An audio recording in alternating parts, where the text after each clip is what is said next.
Welcome to Horror Cinema Obsession. Here, we dive deep into the chilling depths of horror cinema, from the critically acclaimed scares to the laughably ludicrous, and even the delightfully obscure. Now, let's join our hosts, Richard and Angelus, as they share their love, laughs, and sometimes sheer disbelief at the world of horror movies. All right. Hello, folks. I'm Richard. I'm Angelus. Yeah. And how is my beautiful co-host? I'm doing good. You're doing all right? I'm doing all right. I'm hanging on. You're hanging on? Keeping on? Keeping on. Yeah, rolling. Guys, I am doing so much better this week. I feel like $1,000,000 compared to last week. Again, I apologize. That was not my 100% like me. So if that came across, I apologize if I was a little grumpy. I got to hear Richard sick. Yeah, I listened back. I was curious. I didn't sound bad.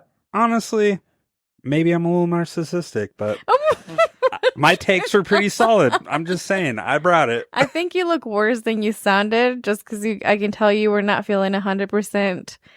You were just tired. I was nodding off, drowsy, yeah. Dozing off. Yeah, I looked like Bill Cosby slipped me something. It was pretty bad. Oh my god!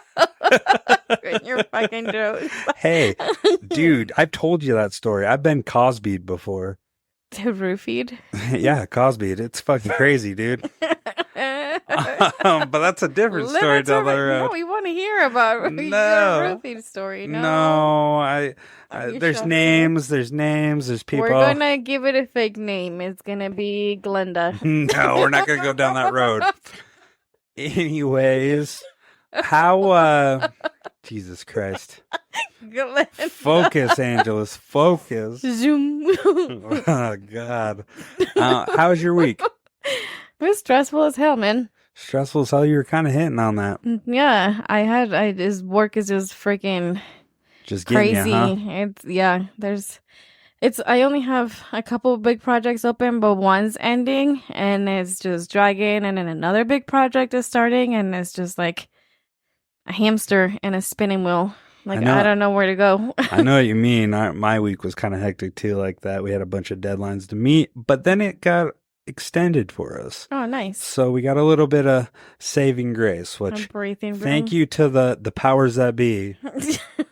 But I will say, I mean, that being said, like, and being sick, I was sick all Memorial Weekend. I know, boohoo, cry me a river.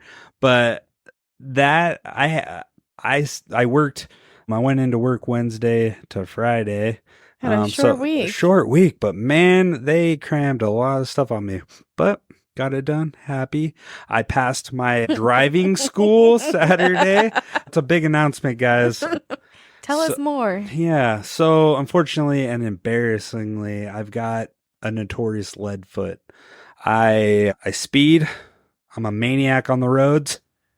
But guess what? I have a whole new lease on life and reality.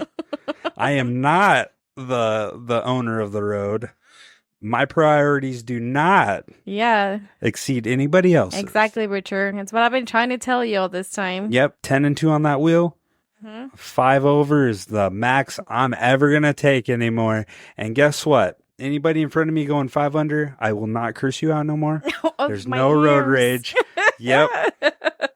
So I'm a whole new man. So I'll be driving everywhere with a big smile on my face, and I'm going to be so happy. Okay. Anyone? Shout out to the Spokane Sheriff's Office. You guys are amazing. I will report back on this on our next trip.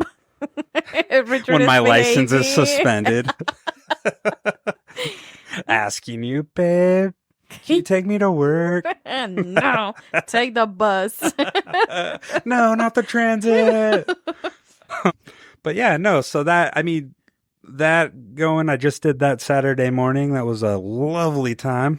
A lovely time. How was your Saturday morning? You had your nieces and nephews? It was hectic in my house. Oh, man. They had a sleepover, and they were, they're 2, one's almost 3, and then a 4, almost 5-year-old, and then an 8-year-old, and they were all just like, wanting to play and attention. Yeah, a very lively bunch. They're very lively bunch.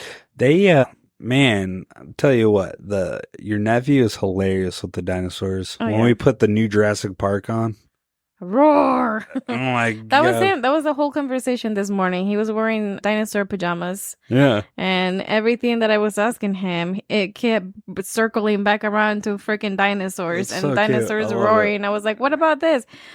Dinosaurs eat chickens. I was like, all right. Oh yeah, because I kept bringing. I'm like, dude, yeah, dinosaur. The people are like chicken nuggets. Oh, he found like a squeaky chicken in Vienna's room. Mhm. And she told him that he could play with it. So he pulled it out and he's like, that dinosaur is going to eat it. All Oh, that's excited. so cute.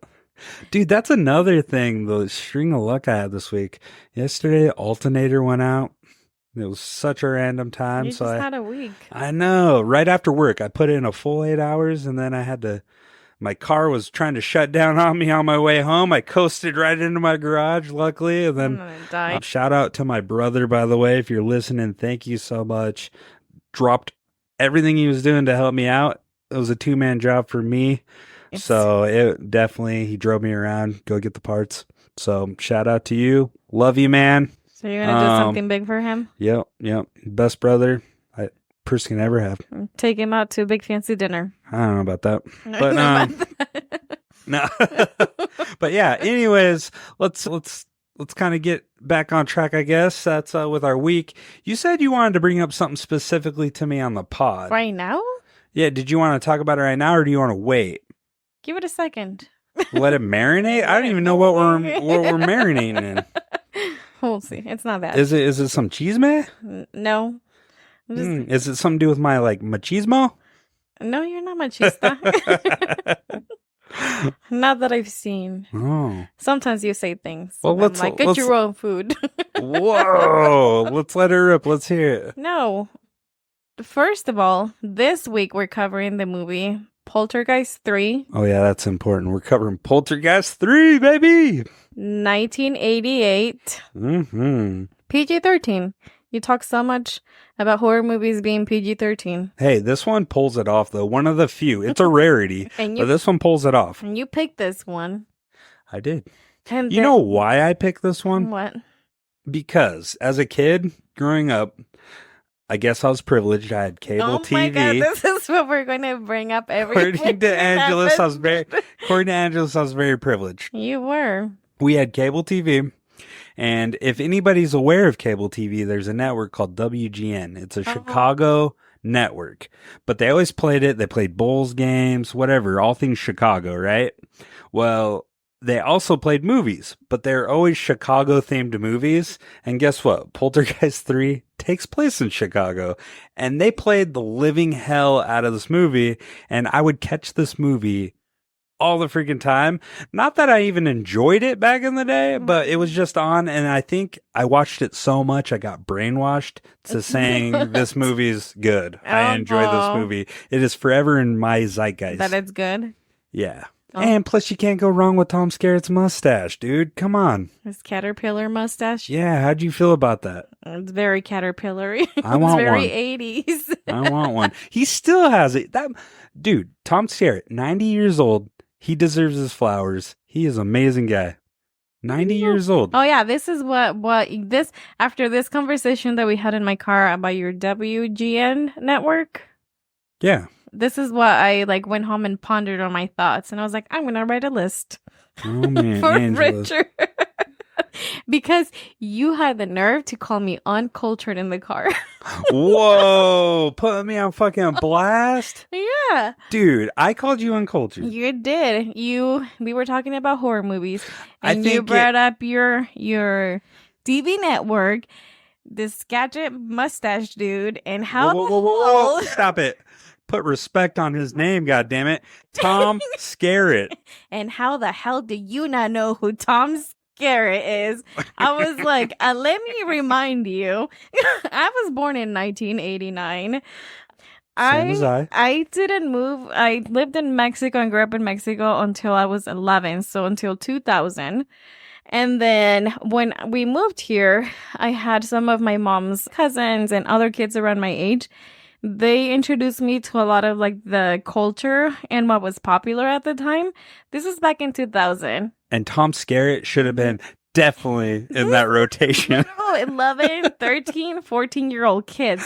They weren't sitting there binging horror movies and Tom Skerritt and his alien. Hey, shout out. At least you know that. Fuck, dude. And so I was getting slowly introduced to the Lizzie McGuire show. That's So Raven. Fucking their brothers making fun of the girls for liking I know. NSYNC You're and getting all this acquainted. stuff. You're getting So acquainted for to you America. to call me uncultured because I wasn't familiar with this yet. Uncultured with horror.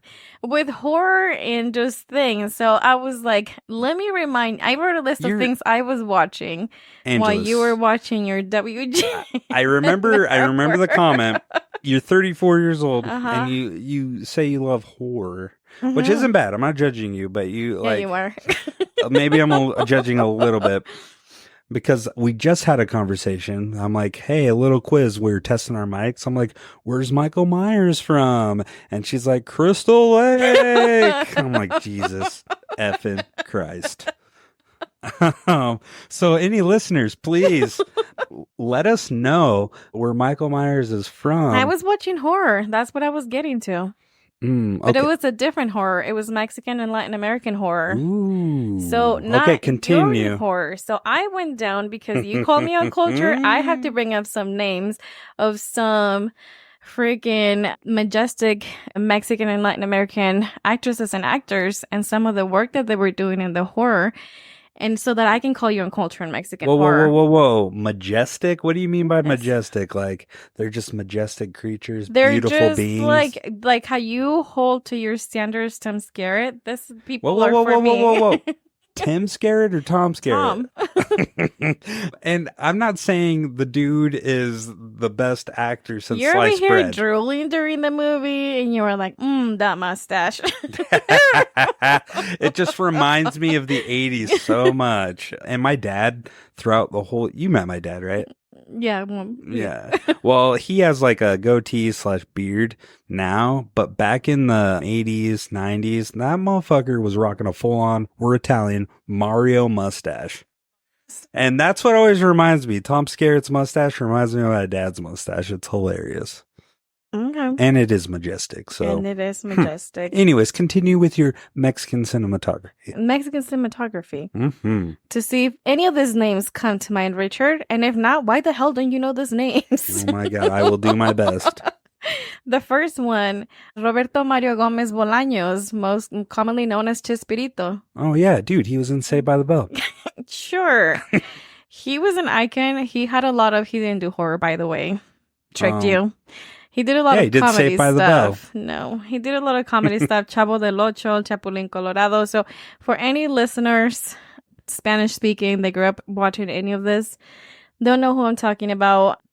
We have Maria Elena Velasco, also known as La India Maria. She did a lot of comedy, and she also had tapped a little bit into doing like comedy horror. And Yes, this is all sounding familiar. Oh yeah, totally. Mhm. I was hoping so. And then we have Viruta y Capulina, this pair of actors who would do a lot of comedy together, and then they would also do little spoofs, scary movies. And the most, I feel like, popular actor as far as horror is El Santo, the wrestler. So I need to have you watch some of his movies because that's what I was watching a lot on TV. Was El Santo against the vampire woman, against the mummies, zombies, invasion of aliens, World of the Dead, and then against witches. So every movie he was fighting a different monster. Oh man, so he covered everything. Mhm. So these movies Mhm. in Mexico, Mm-hmm. did they have like big, like in the States, theatrical like releases? I don't remember. Like, Some how of does- his movies were from the 70s and 80s. How, so when you're growing up in Mexico, how did that work? Did you guys have big cinema like trailers on TV, like coming out on whatever? This is coming. Come see us in the theaters. Like, did you have that? Probably. You don't remember any of it? Probably. Okay, I just I was watched curious. them on TV. I did not go to the movie theaters. I know, but like you don't ever remember seeing like trailers on commercials in between your novellas. No, that's just what was playing. Oh, okay. Weekends. I feel like popular TV networks. It was most all movies. Oh, no commercials? Yes, commercials, But that's what like, I'm saying, not like- your regular TV shows. So most of it was movies, and then like you would have this recurring like Domingo and Gigante and Sábado Gigante every Saturday, and then there was another one that would come out on Sundays. So I understand that part. The shows playing on TV, but in between the shows, the commercial breaks. You never had like trailers or anything. They never No. did that. It was commercials for companies and selling things. Oh, okay, I gotcha. Maybe and then for soap operas was a big one for commercials. Real quick, what was your favorite soap opera going on? Thalia. No, and Marimar. Nice. What was your mom's? I don't know. I had a dog. I had a white lab. I named her after Marimar's dog, Solavino.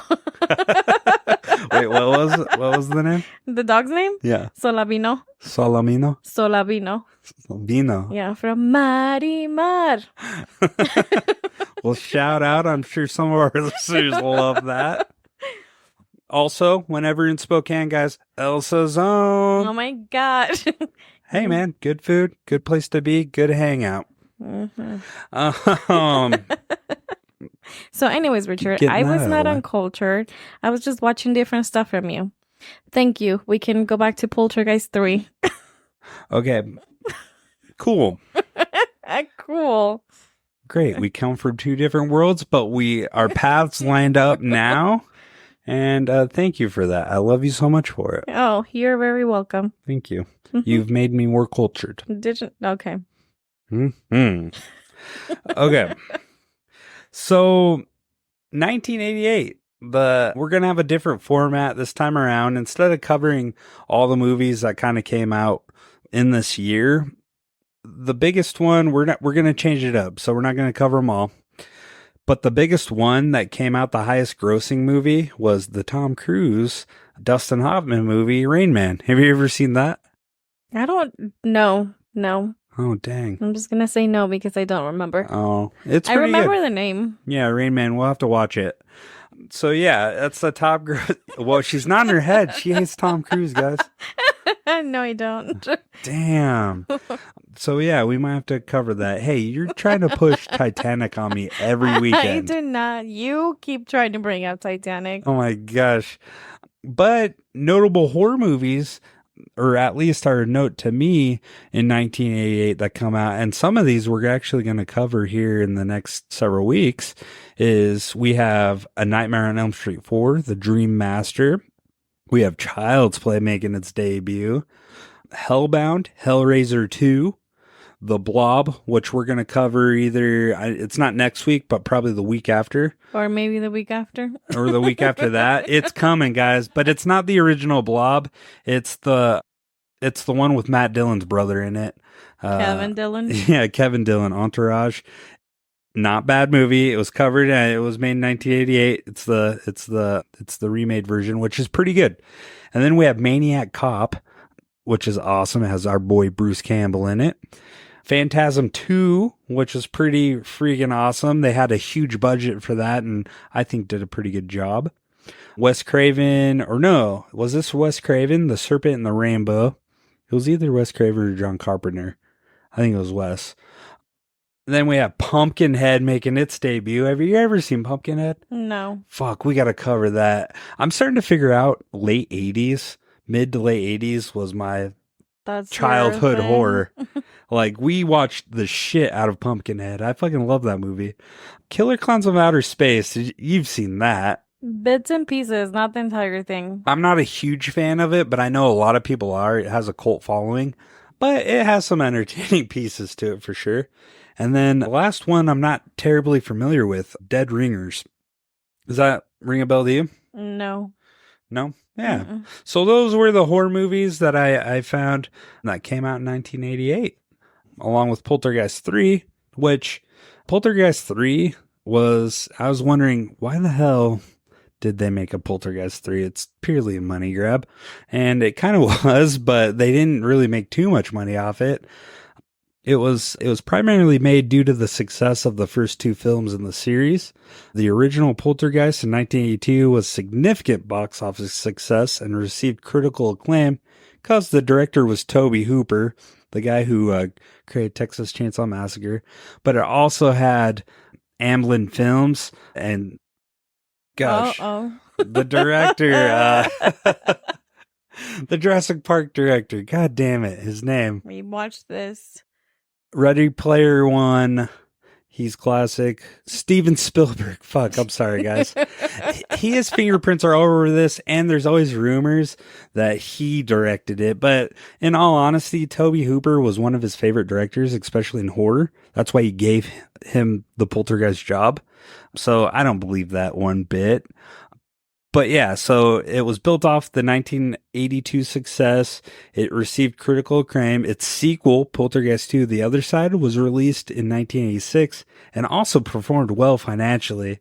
Given the popularity of the franchise and the demand of horror movies during this era, Poltergeist 3 was produced to continue the story and capitalize on the established fan base.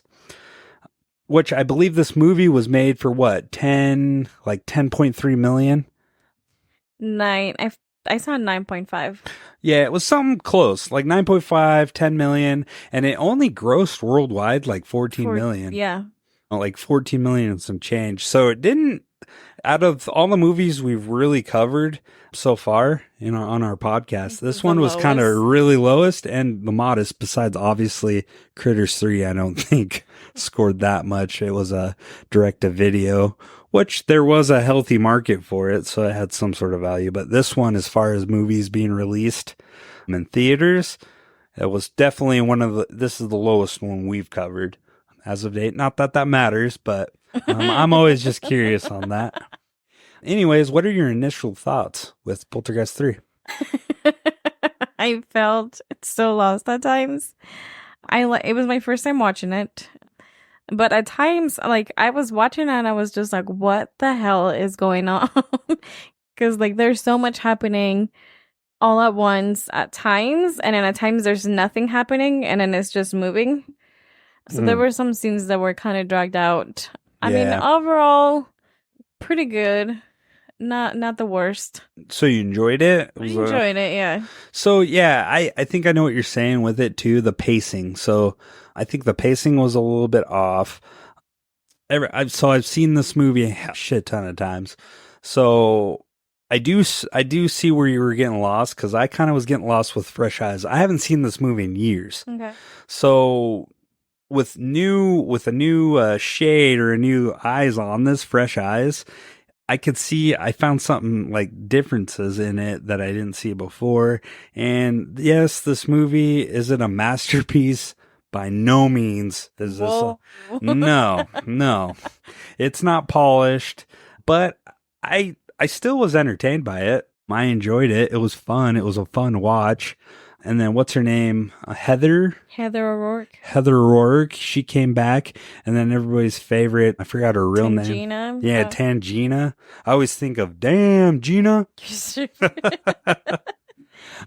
in it. She reprises her role. Zelda Rubinstein. Yep. But yeah, so I definitely, it was a fun watch. I enjoyed it. I had fun revisiting it. It was nostalgic for me. Mm-hmm. I love that 80s aesthetic. Always one of my favorites. But going into it, let's roll into the cast. How do you think this was casted? How did you feel about the cast? Amazing. I mean, Tom Skerritt is my hero now. Oh, fucking God. Man, do you hear this lady? Oh my God. I'm trying to learn. You said he's like the shit, so I'm like trying to hold him to this standard too, okay? Yeah. So, I mean, how do you feel about the cast in general? Jesus Christ. She's enamored of Tom Skerritt now. If you can't she's oozing sarcasm right now, guys.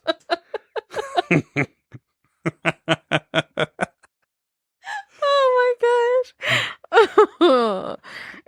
It was a good, I mean, I feel like Tangina And obviously Heather like kind of pulled everybody together for the most part, just because if you're at the number 3, you have already most likely watched the first 2 and been kind of familiar with the characters and kind of the story overall. So I feel like overall, bringing in Tom for this movie, Donna and Trish, they were really good together. They pulled the movie together. They gave you some of that family vibe, although the parents were not there present for this movie. Yeah, so like from the research I was doing, like because I was like Craig T. Nelson, Spokane native, shout out from Spokane. So I'm like, whoa, he's not in this one. Why? And then why has the whole cast been replaced besides Heather O'Rourke and Zelda Rubinstein? And a lot of times, and this was not a surprise, financials, contracts, like negotiations didn't quite meet expectation for actors. And there was a couple of them. I think Craig T. Nelson, 1, it was financials, couldn't work something out. But 2, it was also scheduling conflict. Okay. And from what I read, it was the majority of the cast was scheduling conflicts. Mm-hmm. So they decided to kind of revamp it. 1, to give it a fresh look, a fresh take, which I really like. They put it in that urban setting, which was refreshing. But yeah, that's why the cast was redone in the way it was. But I really do. I liked the cast for the most part. Well, I think they did a pretty good job. The other thing with what they had.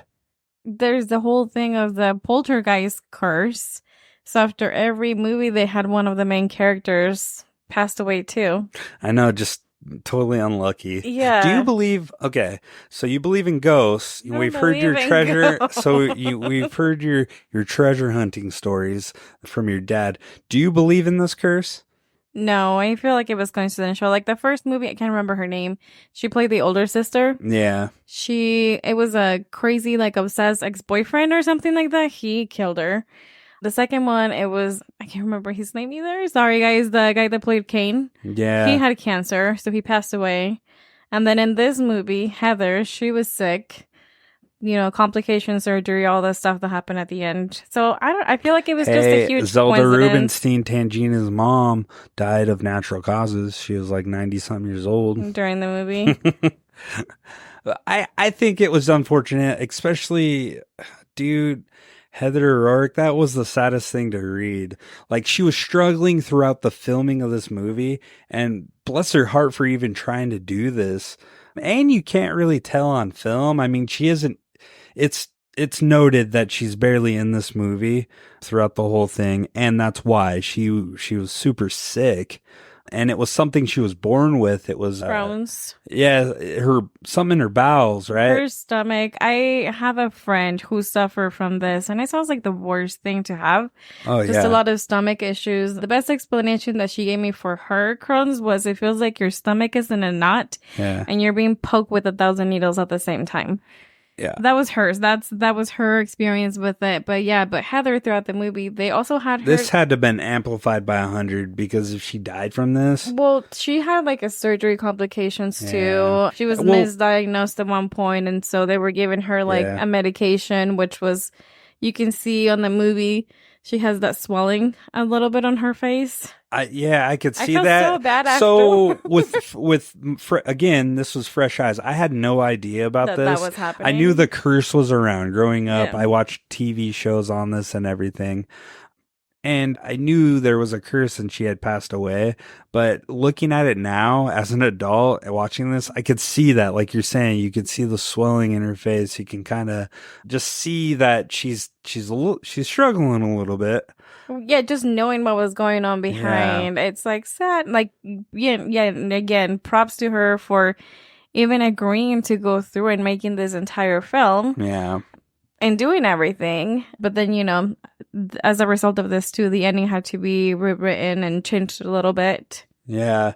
I mean, and these were kind of her claim to fame, Poltergeist and this trilogy. And then she made a couple appearances like Happy Days and Webster.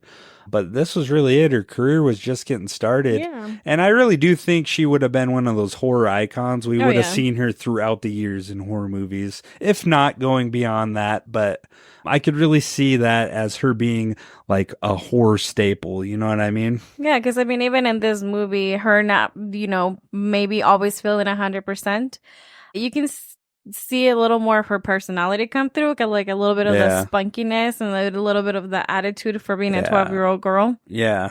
So I feel like she would have brought a lot of personality to movies in the future, but yeah, R.I.P. Yep. Yep. And then we have our boy, Tom Skerritt, playing Bruce Gardner. So at this point, he's a seasoned actor with a career spanning several decades.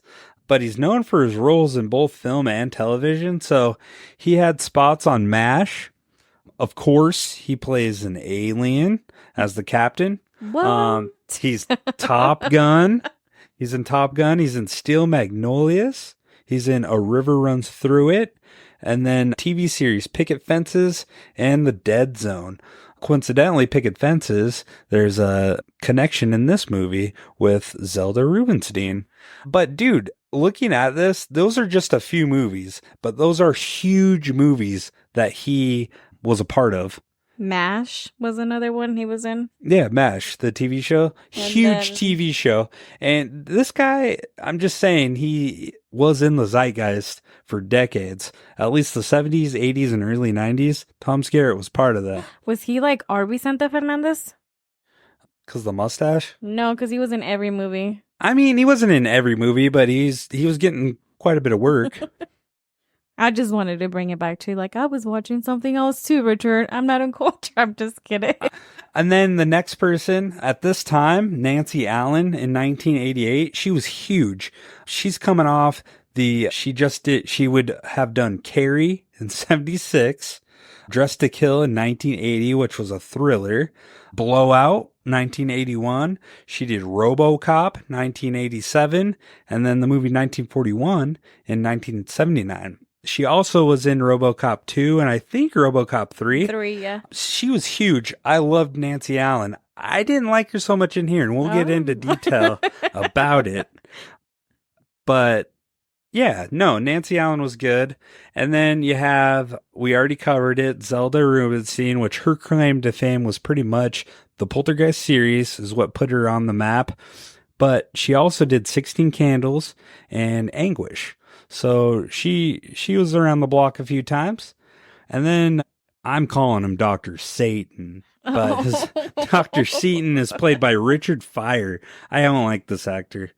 Or I don't like the character. I can't speak on the guy. Obviously, I don't know Richard Fire, but I can almost guarantee that's not his real last name. You, Richard Fire. Yeah, there's fire in For you my hot sometimes. takes. Yeah, your hot takes, your fiery eyes, and you just get fired up about things sometimes. Yeah, and the only movies I could really see him in, he did some writing on this movie, but he did Henry, Portrait of a Serial Killer. He was a writer, and then Poltergeist 3. So other than that, I don't know. I haven't seen this guy in a whole lot.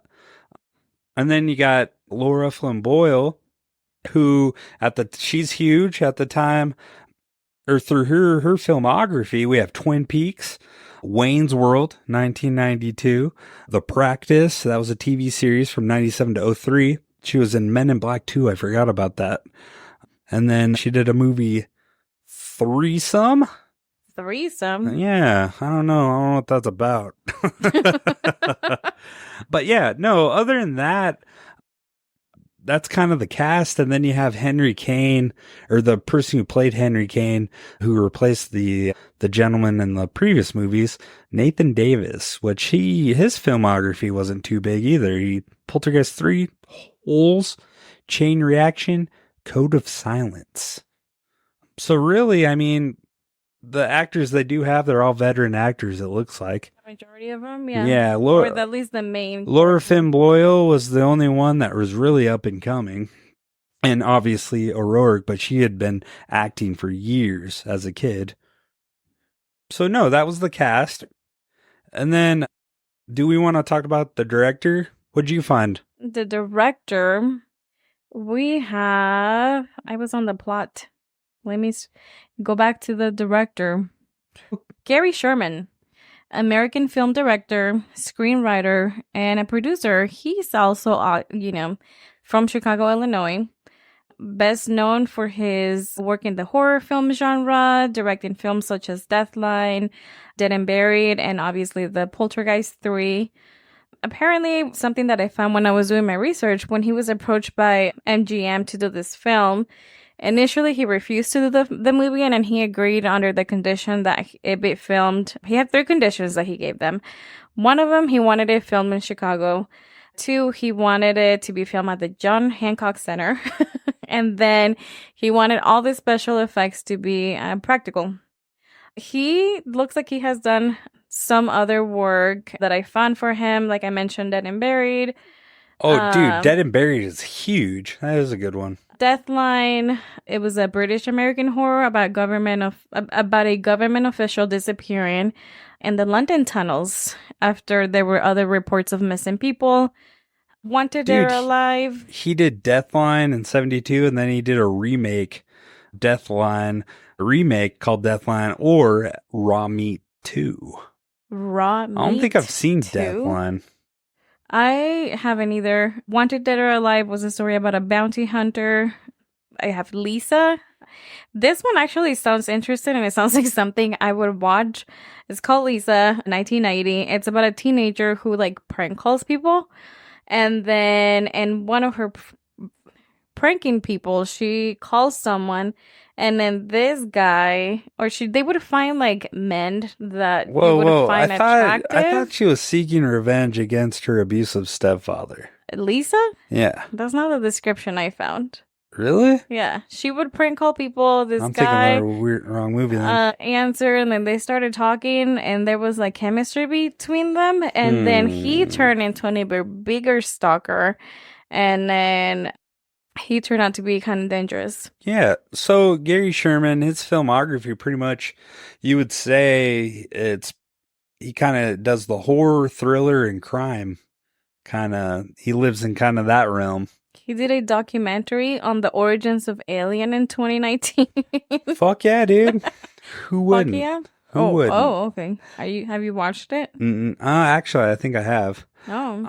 But no, so... The writers? Yeah, no. Yeah, so the writers was Gary Sherman and Brian Taggart. Brian Taggart was a screenwriter and producer known for his contributions to horror and thriller genres. He has worked on numerous TV movies and featured films throughout his career. So the filmography that he has is The New Dragnet in 1987, Visiting Hours 1982, Appointment with Fear. And that's a TV movie involving a radio talk show host and a serial killer. That sounds amazing. Haunted Summer 1988 and Poltergeist 3. So Brian Taggart's body of work is notable for, like we were saying, the contributions to horror and thriller genres, often delving into themes of suspense, mystery, and the supernatural. His collaboration with Gary Sherman on Poltergeist 3 added to their combined experience in creating engaging and eerie narratives. So overall, horror and thriller for these guys. Horror and thriller. And, dude, I think they also came together, and I will give one of the few credits I will give to this movie, because it's very flawed, but the practical effects are amazing, and they come together. You can tell this writer and this director had the same idea. They're on the same page. One thing, additional thing regarding Sherman, the director, apparently after, the passing of Heather, he didn't want to complete the movie after, but would you? I don't think I would. I would have felt bad, but he was getting a lot of pressure from the studio to complete money. it. It all comes down to money, which I don't blame the movie studio for that. Yeah. But dude, I don't know if I'd feel guilty. Yeah. So that's, the ending scene was rewritten, and then they used a stand-in who was a 7-year-old Heather Halty to do the last scene where you see the family in place of Carol Ann. Yeah, Heather O'Rourke. Yeah, I mean, I guess I get it, because it wasn't just one person who did this film. It was a team effort. There's different people in this film, so I get like releasing it, but it took a whole year for them to kind of develop and release it. But man, it would still make me feel weird even as an actor, because you know what they're going to talk about, the passing of your co-star. Oh yeah. Like that would have been huge. I can only imagine. Asking questions about it. Yeah, and then the curse, just fueling the fire to that. How annoying would that be? One other thing that I found here that I forgot to mention when we were talking about the budget and how well this movie did. Again, when you were talking about just, restraints on budget, I found that due to the lack of funding that they needed for this movie, they ended up cutting about 10 to 15% of the script. So if they had, done the entire script the way that it was originally intended to be, the movie would have been closer to 2 hours. And so I feel like maybe, okay, I'll give them a little credit where we've talked about some scenes, some part of the story was a little flawed and it didn't quite connect or was rushed. Right. Yeah. That makes sense. All right. Well, with that, do you want to take a quick break? Let's go break. All right. See you in a second. All right. We're back. All right. That was an interesting break. You can tell we're getting comfortable with our stardom and stuff now. What do you mean? Guys, it's turned into now when we go on our break, we just take our headphones off, sit in silence, scroll on our phones, don't make eye contact, we don't even talk. You're such a liar. And we sit in silence and we just hear a series of grunts. It's like, like.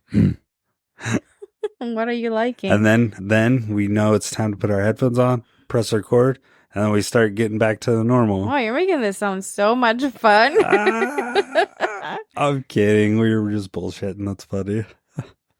But that's why I like to picture like people just thinking we just, all right. You know what I mean? There's a different narrative between us. Talk. Yeah, we're just like two fucking negative people just. No, we're all sunshines and rainbows over here. Fucking A, dude. I like to think so. You like to. Anyways, hey, people are liking our September 12th birthday story. Birthday. Shout out to everybody. We've gotten pretty good. Do you want to fix your mic? It's bugging the shit out of me. It's bugging you? I don't know why it's leaning at me. It's the knob right here. This one? Yes, tighten that sucker up. It keeps falling on my chest. Oh, magic. Amazing. Anyways, shout out to everybody. It's gotten well received. It's gotten more traction again with it. So I'm glad you guys liked the story and you guys loved my awkward torture. But hey, man, I love to share it. Now it was my story. Now it's our story. Apparently people like awkward, cringy, sad stories.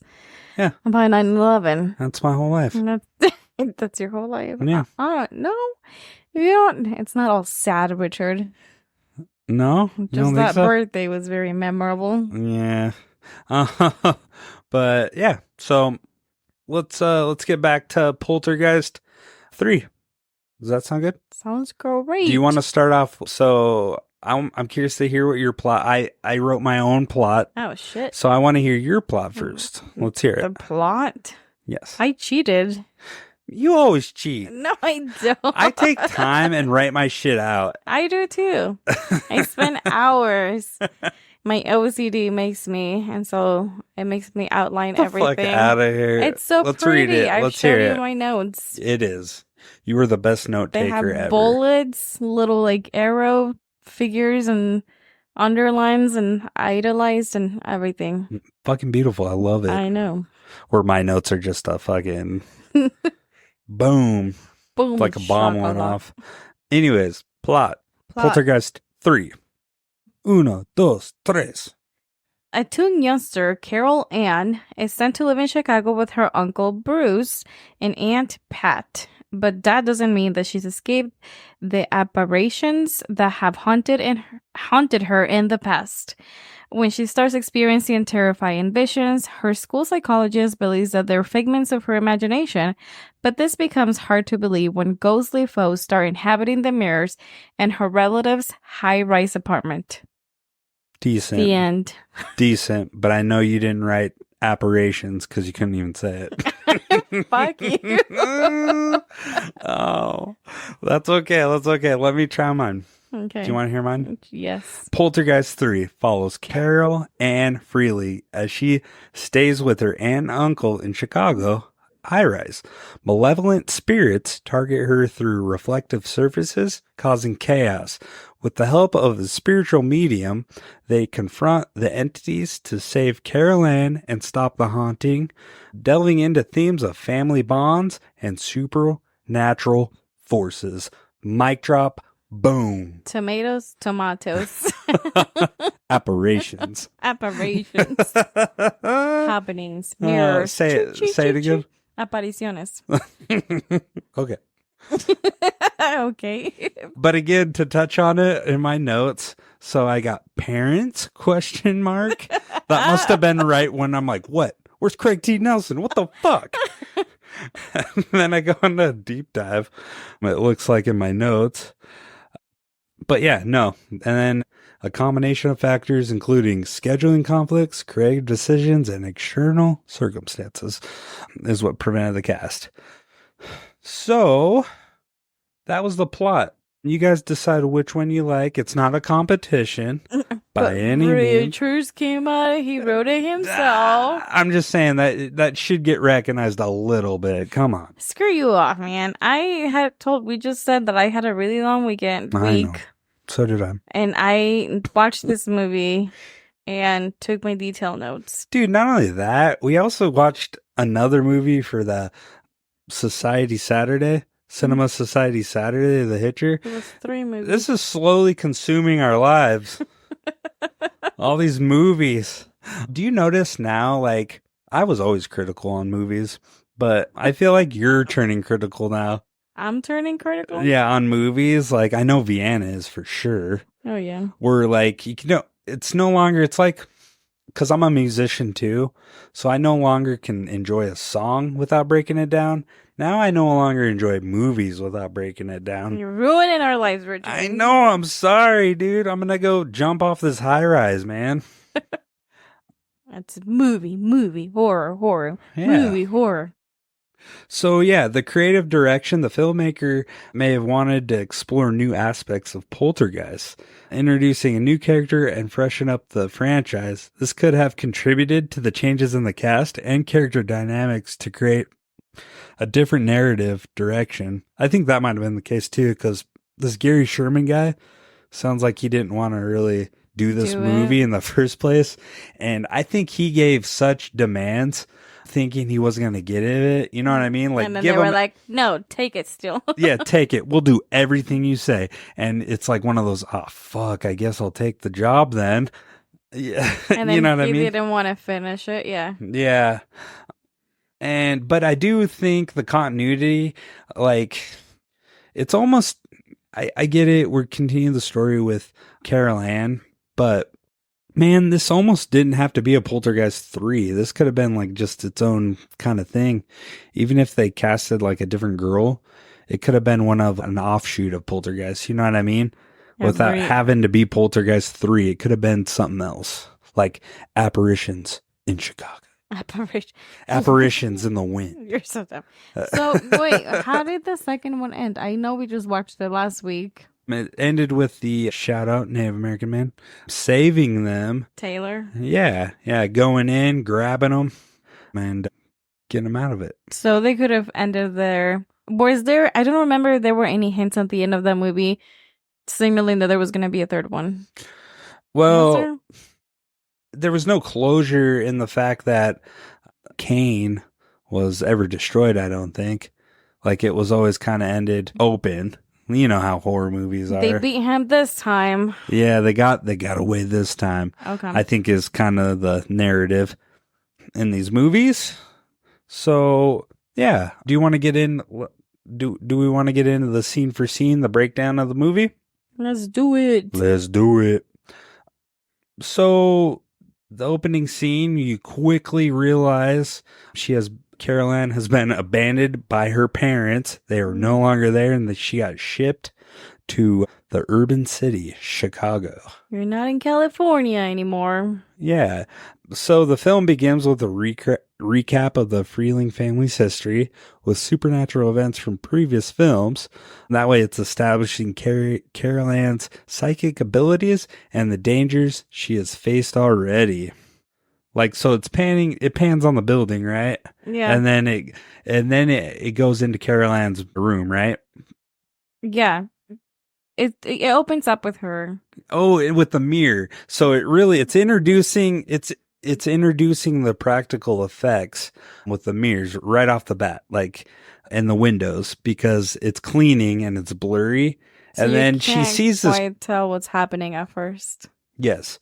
So so what happens is you got this creepy guy already to begin with staring at her as she's staring at him.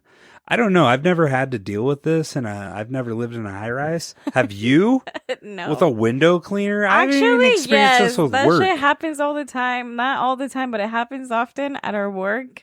Oh, because you live in the Rockford building, the 80s Rockford building. So the building where I work, it's all glass, all outside. So occasionally, especially in the summer, you just hear thumps and they're cleaning the windows. Can they you're see like, you? when are they coming? I don't know that they can see inside. Probably at an angle. I mean, and then it's awkward when they're like in front of your desk and they're just in front of you cleaning the windows.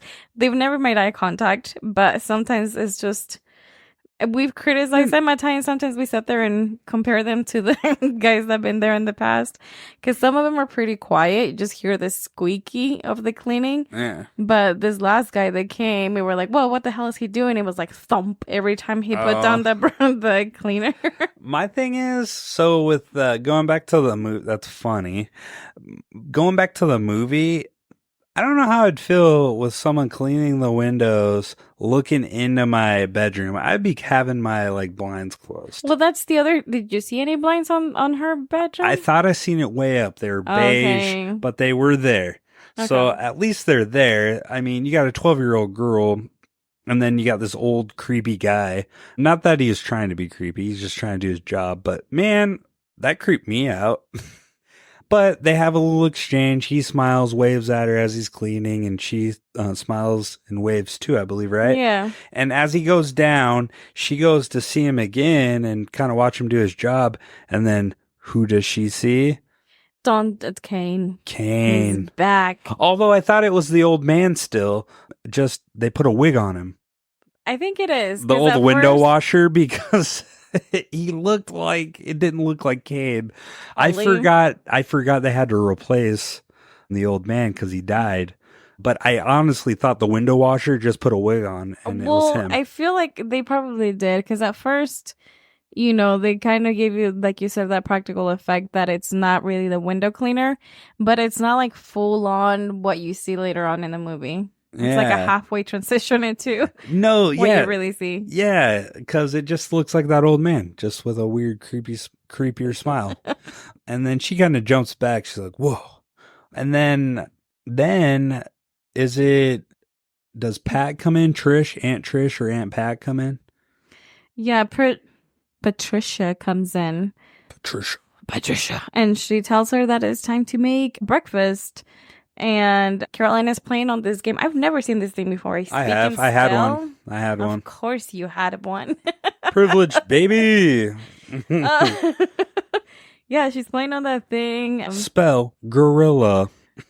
Apparently, this toy was also featured in E.T. Yes, it was. Yes, it was. And then spell parakeet. And then clearly Aunt Pat can't spell it because she just spells bird. She lives in this luxurious building and she can't spell parakeet. Yeah, she spells bird. But yeah, she's like, hey, Caroline, it's your turn to cook breakfast. You better hold your own. Kind of odd. Yeah, and she's like, what? Caroline's like, it's my turn? And then But they share an exchange, though, so they're kind of going back and forth. And Bruce does come in, and that's Tom Skerritt. He's like, hey, ladies, can you, for the love of God, get Donna out of the bathroom? And then, yeah, Trish says something that I thought it was kind of funny. She goes, great, my favorite role, the wicked stepmother. So it gives you, Donna is not her biological child. Yeah. But Do you get vibes that they do later on paint the full picture, but like right there, are we supposed to know they're newly married? no, I didn't get that. I Not got from this vibes like first- they were married for a while, but Yeah, they're happily in love. yeah, but then so she goes off to go to the bathroom and get Donna out of the bathroom, and then Bruce and Carol Ann have an exchange, and they're kind of goofing around, and he's like, I've told you 1,000 times already, don't call your Aunt Trish. She wants to be called Pat. Aunt Pat. And she's like, why? Grandma always called her Trish. My mom always called her Trish. That's her goddamn name.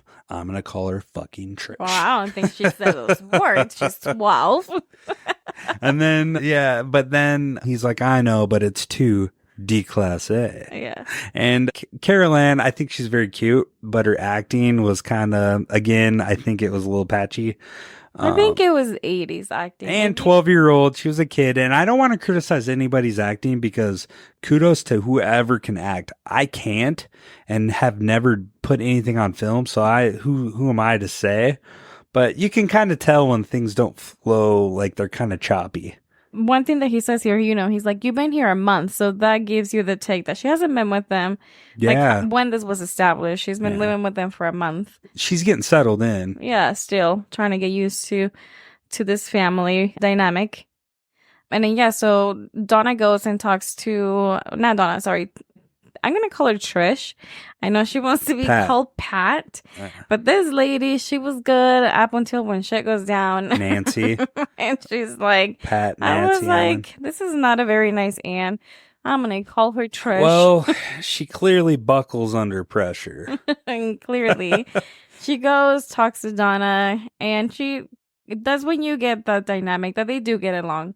Well, at first I thought, oh, here we go again. Stepmom, stepdaughter, they're going to battle it out. But no, they don't. Like you said, they get along because she's like, hey, you're going to want the eyeliner that I have. And then she's like, oh, stepmom. And then opens the door for her. And then they have a little banter, don't they?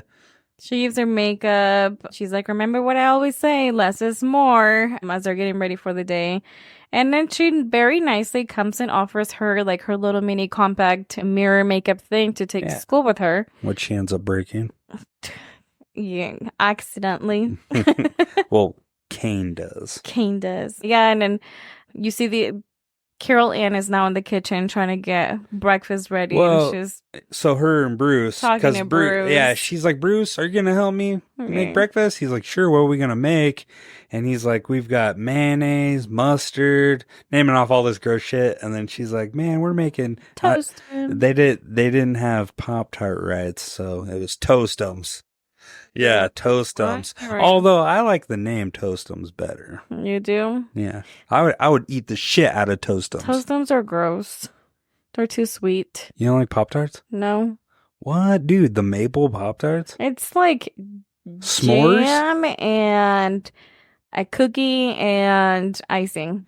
Dude, so growing It's up, like sugar and sugar and sugar. I don't know if I shared this. Growing up poor, I didn't have real what, Oreos. You were poor and you went to the movie. Yeah, I didn't have. We couldn't afford real Oreos, or my mom was such a cheap ass. You do not. And she would get knockoff Oreos. I don't know if I shared that before, but likewise with our Pop-Tarts, I didn't have a real Pop-Tart my whole life growing up. I had different ones like Great Value, whatever the stores. Oh my gosh, they're Pop-Tarts. They're just not. No, they're Pop-Tarts. fucking not. Anybody who's ever had them, please respond to this. They taste differently, dude. They do not taste the same. It is different, and it is D-Class A, as Bruce would say. Oh, what the fuck? Although Toastums, I'd fuck with. Why? Maybe they're even worse than Great Value. Fuck that. Toastums all day long. Okay, moving on from that toast. Holla, holla, holla. Stupid. So yeah, they made breakfast, and then they're getting ready for their days. We don't know quite yet that Bruce runs the building, but we're getting there. And then also Pat aka Trish, aka Nancy Allen, is aka Patricia, is she works in the building as well. But they're all getting ready for their day, and then they're walking to the elevator. It's full, and they're all talking about it. And then they're like, "Oh, we'll just take the next one." And then he's like, "Hey, who's gonna take me to work? Who's gonna drive me to work?"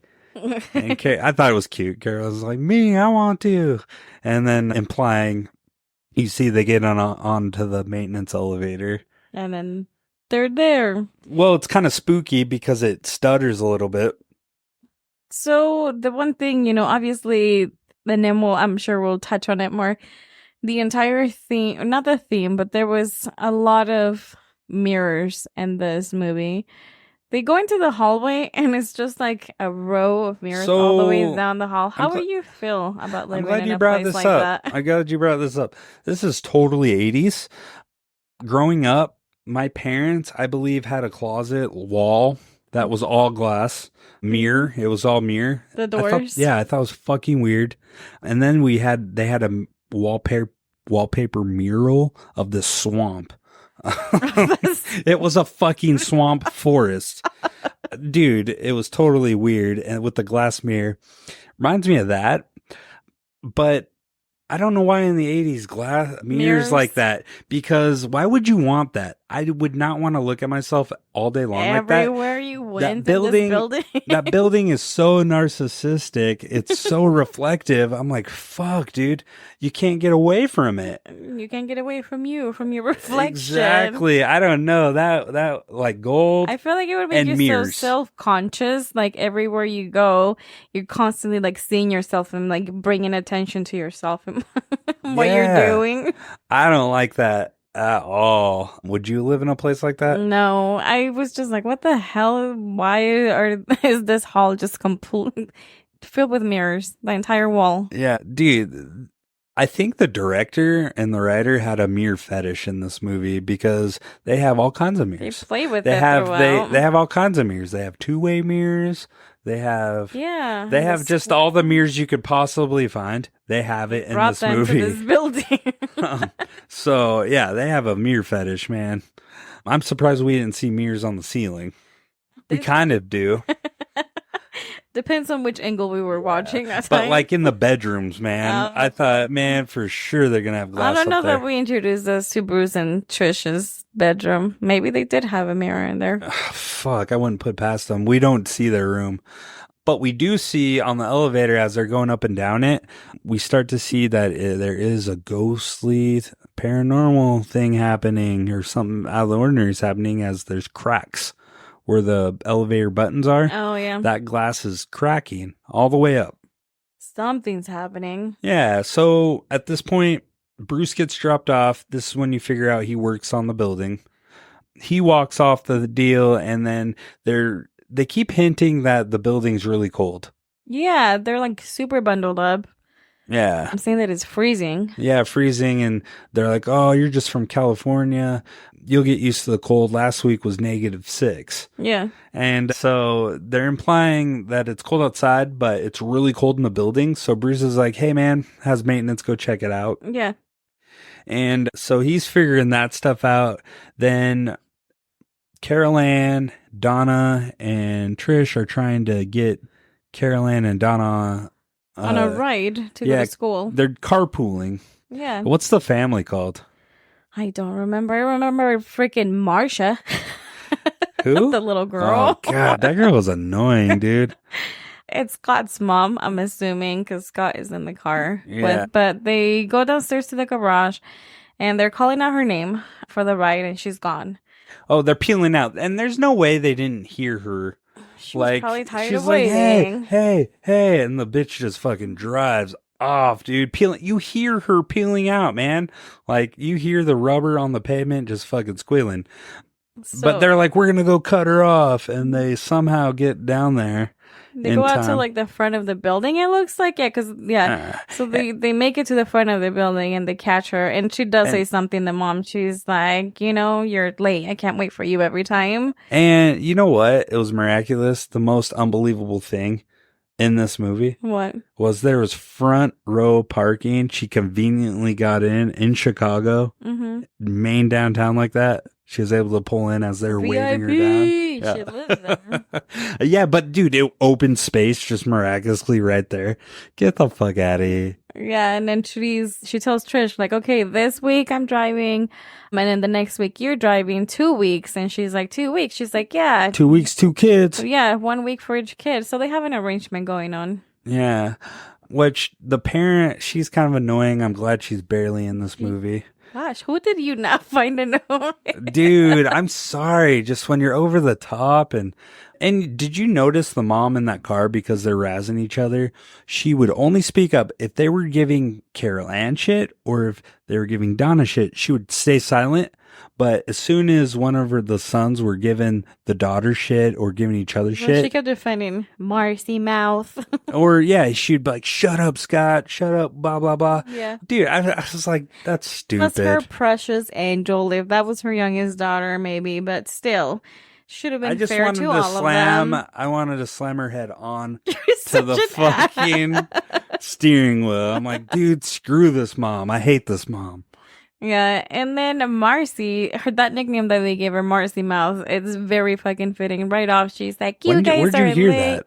One of the, not Scott, but the younger brother, I can't remember his name, Todd or something, Taylor, I don't know.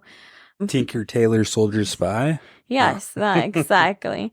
But, she's like, oh, Donna can't go to our party because she has to watch Carol Ann because her mom's having a real party. So there's like some event happening at this apartment building where they live at the condo. They're setting up for later in the movie. Yeah, and Donna's like, if I wanted to go to your brother's party, I would. And they don't own me. Yeah, and Scott's stepping into, and he's like, it's not our party, it's my party, and everybody's just bickering in this car. I would have kicked all those kids out and be like, shut up. Yeah, I'm like, dude, peace and quiet, guys. Get the fuck out of here. So now they had that exchange or whatever. Carol Ann is seeing Kane in the window. Yeah, the reflection. He's floating, man. He's just like staring her down like a creeper. Creeper 5000.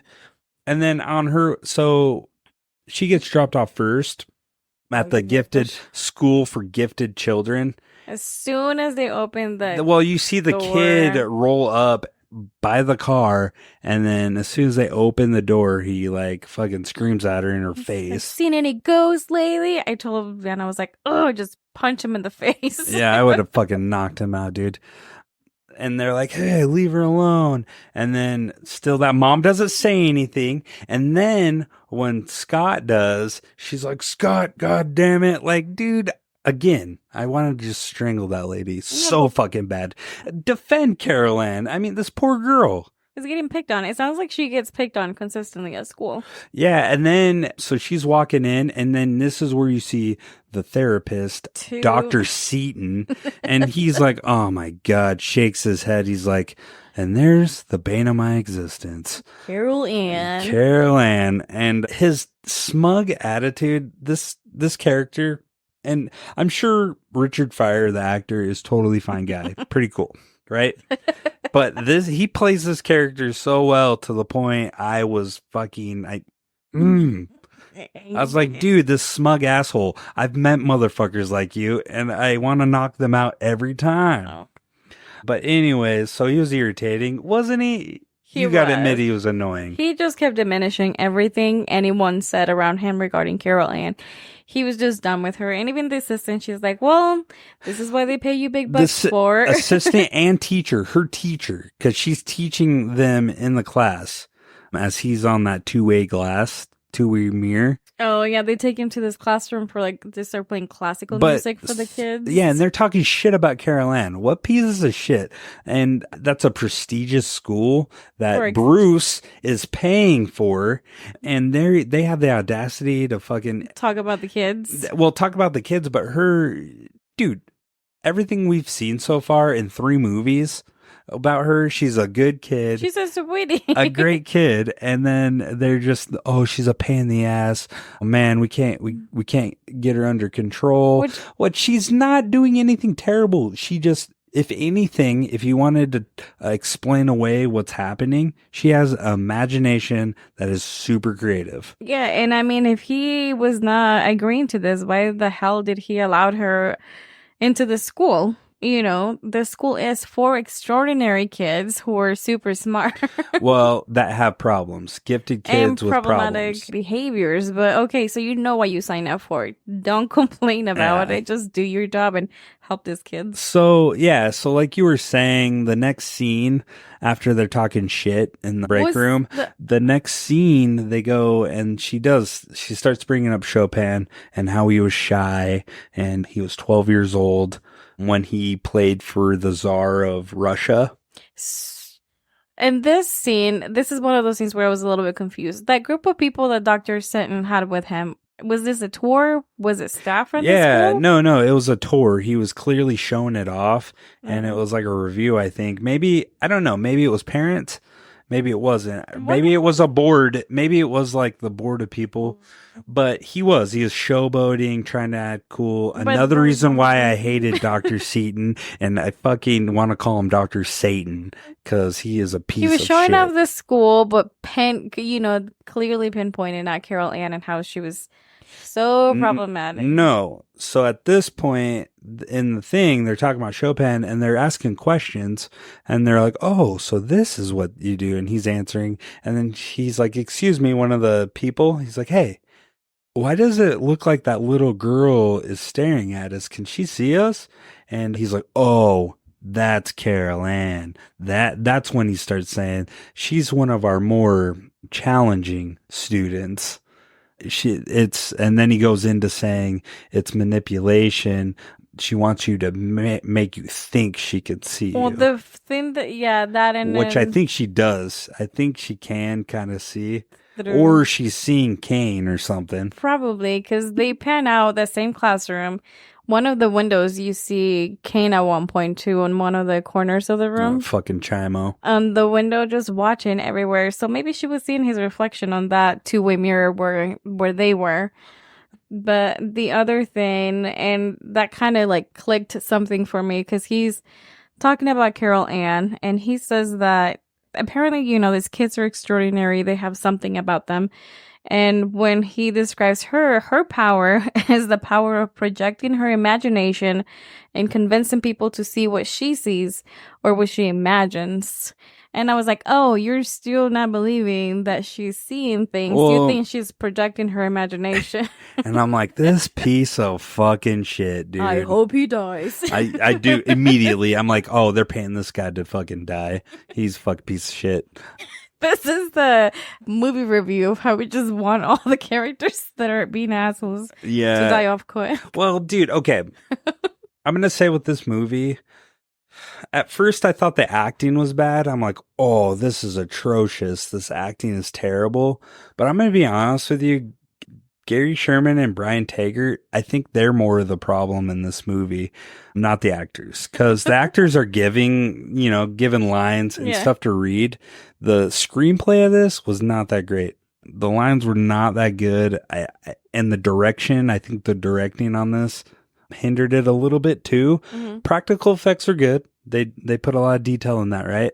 But I feel like the flow of lines, because when you have Tom Skerritt being choppy, Nancy Allen, these guys are veterans, and it's coming out choppy and it doesn't sound right or feel right. At least I felt that. That's a sign that it's poor writing and poor directing. Okay. I don't know. Did you feel like I felt it was pretty bad? Especially, I expect it from Tangina Zelda Rubinstein and what was her name? Heather O'Rourke. Yeah, Heather O'Rourke. They weren't the greatest actors to begin with. Like, Heather's a child, and then Zelda is Zelda. So you kind of get what you get.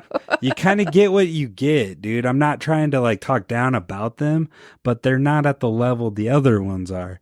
They haven't been in esteemed movies at this point. I felt like it was a low budget 80s movie. So to me, it makes sense, like, compared to movies now, more recent movies. I know, but given what they got. I feel like they're not on the same level, obviously, but like the lines of the characters, I felt like they align with low budget 80s, because that's, I don't know, it seems kind of along of some of in comparison to some other low budget 80s movies. Well, I mean, don't get me wrong, even movies today you can tell that are fucking shitty, like wrote shitty. Some Marvel movies are written pretty shitty. You take that shit back. No, quality's quality, dude. I'll call you out. But no, I feel like the right, in my opinion, I feel like the writing and directing really kind of hindered that.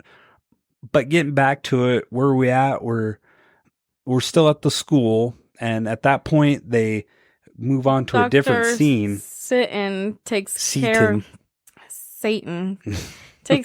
Ann to a different room, or they ask if he has ever hypnotized her, and he says yes. It was very scary for both of them. Because again, he's like, yeah, she made me see what she wanted me to see. Yeah. And then he pulls her out of the classroom and hypnotizes her a second time. But it doesn't show that he's hypnotizing her. You just see Carol Ann screaming for her mom, yelling, terrified, just help me, mom, Tears help me. down her face. I can't see you. The ugly man is here for me again. Asking for help, like in distress. Yeah, and her brother needs help, and he's like, why? And she explains it. My dad built those houses over the ancient Indian burial ground. Now they need to be shown where the light is. So it's kind of explaining the situation. The story. The therapist guy, Dr. Seaton, he thinks it's a metaphor. Imagining. But so here's the thing. He wakes her up, right? And wipes the tears from her eyes. And he's like, in one word, explain how you're feeling. And she's like, well, I don't know. And then he continues on. And then she's like, well, I guess lonely. Yeah. And then he's like, oh, really? I guess we'll go with that. What fucking ass. Like, what the fuck? So did you get the vibe that was weird? Yeah, he's just being an a-hole. But why be an asshole about that? That is an honest thing. She's away from her family. She's like, I guess I feel lonely. I know. I was like, oh, poor kid. Yeah, she's far away from home across the country. Like anybody could be compassionate with that. Oh, yeah. Why was that doctor being a dick about that? I don't know. Apparently, he just had a thing for Carol Ann. He was showboating. And then he's like, well, okay, I guess we'll go with that. And he played along with it. And then she ends up seeing something like hand comes from a desk and grabs the mug or whatever, and she runs out. She's like, fuck this is over, and she runs away. And then the coffee mug gets thrown at the but he looks at the mirror and then sees the reflection and sees that hand. He looks back, it isn't there, and he sees the hand, and then all of a sudden that mug gets thrown and he dives out of the way and the glass shatters. Which, that's a shitty-ass two-way mirror if it shatters like that. But anyways, he's like, whoa, did you see what just happened? They're like, no, what happened? He's like, power of suggestion. She convinced you to break this mirror with your mug. And she was so confused. No, she wasn't. She was like, oh, that's what he's talking about. Well, at first she was like, what the hell? And then she was like, oh, okay, this must be it. But the fucking thing is, like, how did Carol Ann see through that two-way mirror to do that? It's so stupid. But now we move back to the high-rise. She's back at home, right? Not quite. Well, it starts off, they go back to the whole, like, why is the building so cold? And they open up, like, a maintenance room or something, and there's no, yeah. So the janitor comes back. He's like, hey, man, Bruce, you gotta come check this shit out. And they go in there, and it is covered in ice. And he touches it, and his hand sticks. That's how cold it is. That when it gets cold, you get sticky, your moisture. And he's like, "Oh shit, we gotta get this. We gotta call HVAC and our contractors immediately and get this figured out. Get someone to look." And Pat is at her job at this point, and they go back and forth, right? Yeah, she's helping coordinate some big event dance that they have going on. Not a dance, it's art showing. Oh, no. For a specific guy, I forgot the guy's name, but he's from Japan, I think.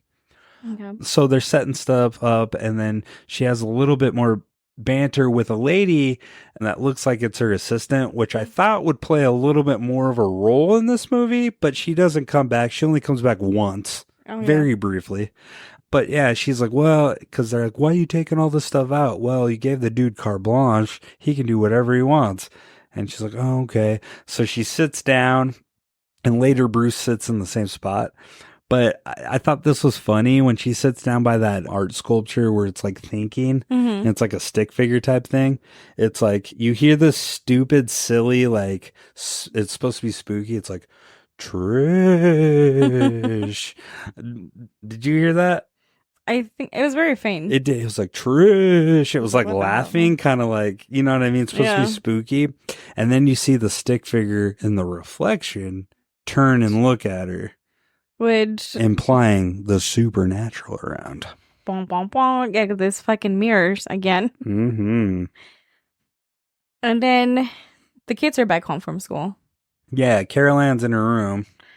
And they're giving out instructions. They're going to go to this party. Donna's watching. Not yet. Carol Not Ann. yet.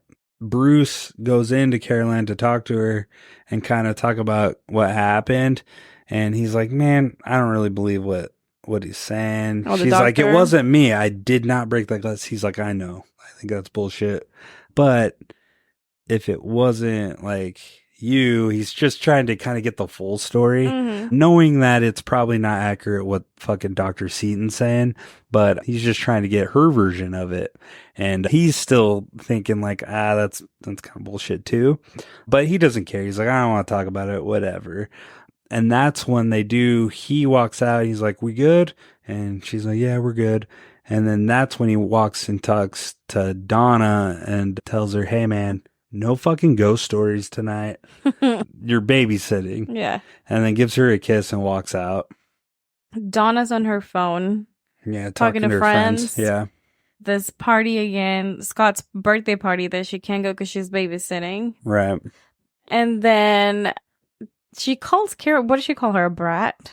She said, I'm stuck home watching the brat or something like that. Yeah, and she's then not Carol- even family. Yeah, and then Carol Ann is just like But that's standing on the corner or like on the entryway, just watching her. Yeah. She doesn't realize that she's listening to part of Yeah. her conversation. And she hangs up and she's like, oh, Carol Ann, I didn't mean that. You know how it is. Just yeah. teenage stuff. And she's like, oh, that's totally cool. She was pretty cool. As long as about we're it. friends. Again, she's being super fucking sweet. She's like, as long as we're really friends. Yeah, you can say whatever you want. Yeah, I'm like, Jesus She's Christ, just this rolling poor with the punches. girl. This poor girl. So now Bruce and Pat are dressed up. They're getting ready to go. They end up going at this point. They right? leave. Yeah, they leave. And then Carol Ann, she feels bad. She's like, I know you want to go to the party. Just go to the party. And she's like, no, I can't stay. Like, I can't leave you. I'm watching you. And she convinces her. She's like, no, I'll be fine. Like, Yeah, I'll cover for you. I'll cover for you. You're and not she's gonna like, get what in if we get trouble." caught? She's like, I can handle it. Yeah, she's going to take on the heat for her. She feels bad that she can't go to her friend's party. Yeah. We didn't cover also Tangina comes into the scene because she's having tea at the old folks home or something. She's at a tea But party. this is when Dr. Seaton has Caroline on there hypnotizing her. yeah, and then she's like Spilling and the her old lady's tea. like, oh, this is it. She's gonna be gone. Which is pretty epic. She's outdoors with her giant sunglasses, drinking tea with her friends. Yeah. She's like, can't. She's like, "Oh no, he's back. You drink your tea. And I then need to rolls go." out. I gotta roll out. I gotta go help Carol Ann. And the old ladies are like, okay, whatever, bitch. Bye. But anyways, back to this. They make up a plan. So she's gonna go to the Scott's party or Scott's brother's party.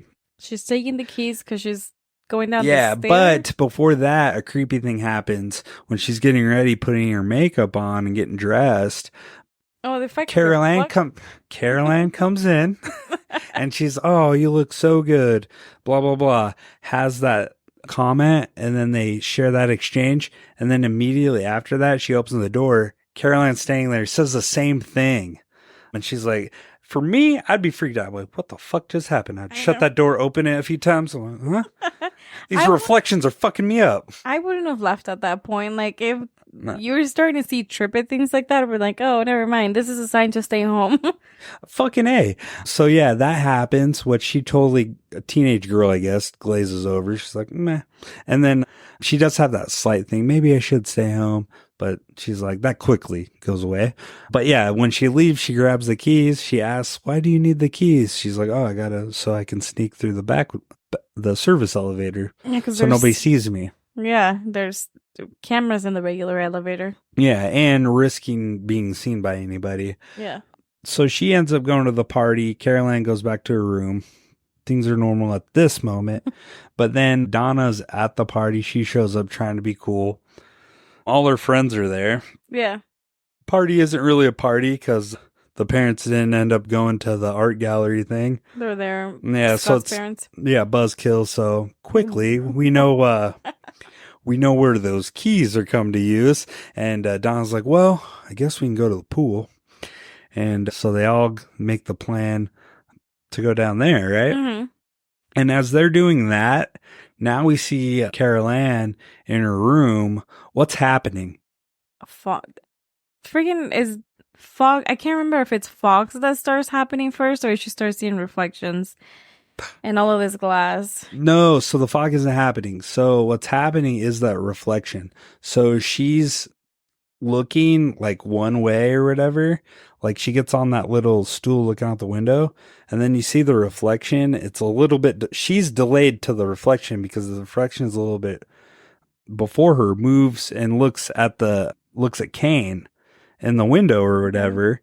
And then she looks back and then sees a reflection and runs over to that mirror. Mm-hmm. And then her ghost, poltergeist looking person of her, Carol Ann, looks at her, and then they touch each other, and then that grabs her fingers, like they intertwine their fingers and lift her up.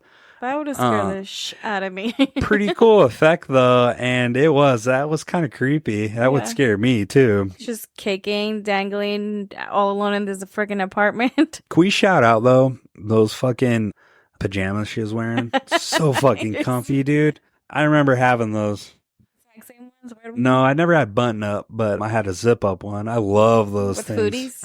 Yep, footies, man. I'd always like rub mine on the ground to make electric shock. I'd shock my mom all the time. Adorable. I know. You know they have those in adult size, right? Yeah, but I'm a 34-year-old man. I'm not going to wear that. But we will make Chancho. Even though Chancho's probably going to run hot. We run hot. So Chancho's probably going to sweat to death. I'm going to find you some for Christmas. No, I will not wear them. I'm a grown-ass man. I'm a grown-ass fucking man. You can but pretend. baby Chancho. But yeah, no, she gets picked up, and then there's something that tells her break the glass. Voice. I think she's hearing Tangina's voice. Tangina's like traveling to Chicago. Yeah. And she's saying, break the glass. And she shatters her door glass and is able, because she can't open the door. And then she shatters that, breaks whatever spell or whatever poltergeist thing's going on, is able to get through. And she ends up running out to the hallway. But before that, we didn't know it either when Donna was walking down to the elevator, and the parents, Bruce and Pat, when they were walking down the elevator, the fucking cane effect, where this was kind of cheesy practical effect. It was different. You could tell it was different height of men. It wasn't the same guy doing it, coming out the doors on the reflection. So it's supposed to be Kane to another. Well, around the door to another. Yeah, so Kane would open the door, look, and then another Kane would open the door, look, all the way down. But it was different sized dudes. I'm like, the consistency wasn't there. So this director, again, I don't want to shit on him, but he's no Kubrick. Whoa. The details were not there, dude. But yeah, she runs down now and is kind of freaking out, and she wants to take the elevator but then doesn't. She ends up going through the emergency door to the stairway. That trips the alarm. But by this time we're seeing it kind of float back to Bruce and Pat, and we get scenes of Donna and Sean and the crew, and they're avoiding. Donna's crew is avoiding cameras as they're getting in there. They're going to go back to the security room to rewind the tape so they don't get caught. So they go off and they're looking at the tapes. They rewind it. Sean, he's being cocky. He's like, oh man, we need to go get beer out of the store, because he sees the camera on that. And she's like, I don't want to rob it. He's like, I got money. So they end up loading up on treats and everything. Coors Light and everything as they're doing it. And then Bruce and Pat, they're at the art gallery, and they're they're mingling, and then even the guy who's like, man, dude, are you trying to skimp out on the heating bill? He's like, dude, it's a new building. We're working the bugs out. I'd be so annoyed about that. I get it. It's his job. But how annoying. You know that motherfucker wasn't the only one making this comment. Like, I'm working on this motherfucker. Like, he's been hearing it all day. Yeah. This building is crazy. Which I get it. It's probably expensive to be in there. But, dude, for fuck's sake, let the guy do his job. Quit busting his balls, you know? Maybe he should have sent out a memo like, FYI, we're working on this. But he feels something's wrong because he's sitting down stressing out and he's like chain smoking. Bruce is. Okay. Yeah, like he's sitting down in the same spot Pat was earlier when the head moved. Yeah, and he's just smoking. For good reason. He's feeling like uneasy. So Donna and Sean is his name? Or Scott, they're going back to the camera place, figured it out. They're goofing around. They see little Carol Ann. Yeah, in the parkway. They're annoyed. Donna is. She's like, oh, fuck. So, but she's also being good about it because she doesn't want to be caught. So she's like, okay, I got to go. And Scott follows her out to the parkade, right? Yeah. And Carol Ann's running. She's like, fuck, I got to get away from Kane. This guy is relentless. You just hear the cackling. Carol Ann. Yeah. And then he's like, I love you, Carol Ann. Does he say I love you? I think he does a couple times. Oh. He's like, the light. We need the light. But then she ends up stopping and then kind of is walking backwards and walks into a puddle. And then that puddle caves in and turns into like a hole. And she's being drugged down by, it looks like demons. Like they're demon hands. Yeah, zombie hands or something. And Scott and Donna roll up on it. They're like, what the fuck? This is trippy. And they're trying to grab her. And these hands, they're like zombie alligator. They kind of looked reptilian. These hands were grabbing at Carol Ann. And they have a little fight in between that, Donna and Scott trying to pull her out. And then Scott ends up getting pulled in. And then later on, Donna and Carol Ann end up getting pulled in there too. All three of them. And then this is when they go back to Bruce and Pat. And then the security guard's like, hey, there's a group of teens in the pool and they're claiming they're guests of your daughters. He's like, He's like, okay. That's why I'm feeling fucked up. That's why I feel uneasy. Fucking kids. And he's like, where's Carol Ann? He's like, I don't know. So they went back, or he goes to the pool area and he's investigating it. They're like, I don't know, man. My parents are going to be so pissed. And he's like, all right, get them back to wherever they came from, what room, Scott's house. And because they're like, where's Donna and Scott? We haven't seen them. Or where's Carol Ann? We didn't see her. No. Yeah. So they walk away. He's still thinking. He's like, fuck, what is going on around here? Turns around and he's kind of locking up Bruce's. And then out of nowhere, he looks back and the pool is totally ice. Yeah. And who comes out? Fucking Scott.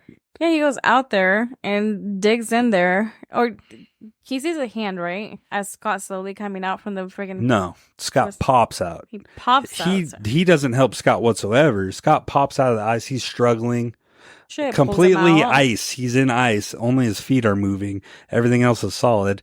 And then Bruce is behind the glass. And then Scott comes roll up to the glass, hits the glass. And then that's when Bruce is like, oh shit. He goes out there. And then starts breaking the ice off his face. And he's like, dude, what's going on? He's like, Donna, Carol Ann. They're gone. It took them. And he's like, who? And he's like, oh, whatever. Being incoherent. And then at this time, Dr. Seaton is here with following Nancy in there, and they're talking. And then he's like, what are you talking about? He's like, he just came out of the ice. And the doctor's like, hey, what ice? He's like, he turns around to show him, and it's all water. And then he turns back to Scott, and Scott's just covered in water, like it is all an imagination. So they try to pull that effect off.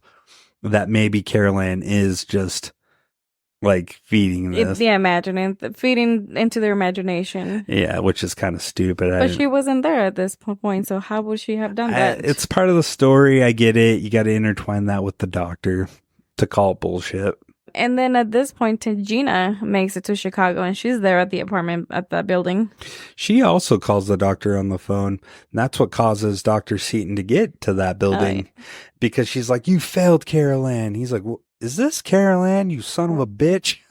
All fucking mad. And then he's like, "Oh man," and his wife's like, "Whoa, what was that?" He's like, "Oh, just the bane of my existence. I gotta go take care of this."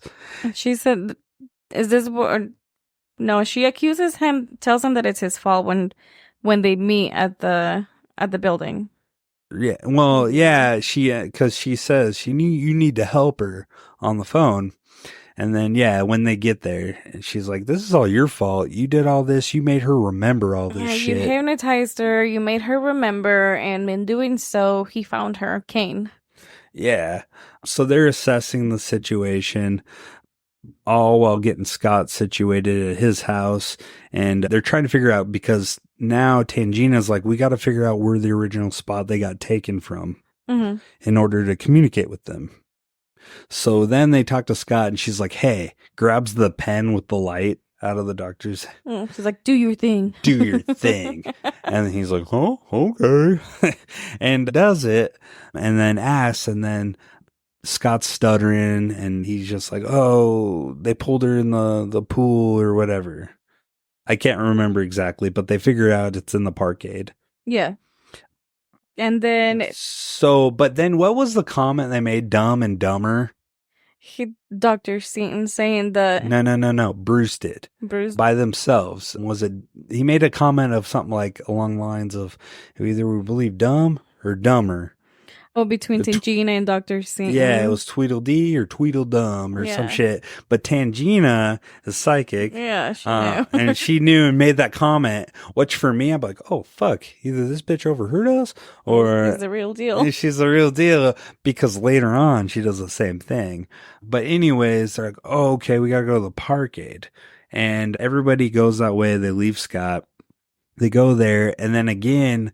Tangina's talking to Caroline. She's like, "You got to go to your room. You have to go back there to be safe. You have to run," because she hears Caroline.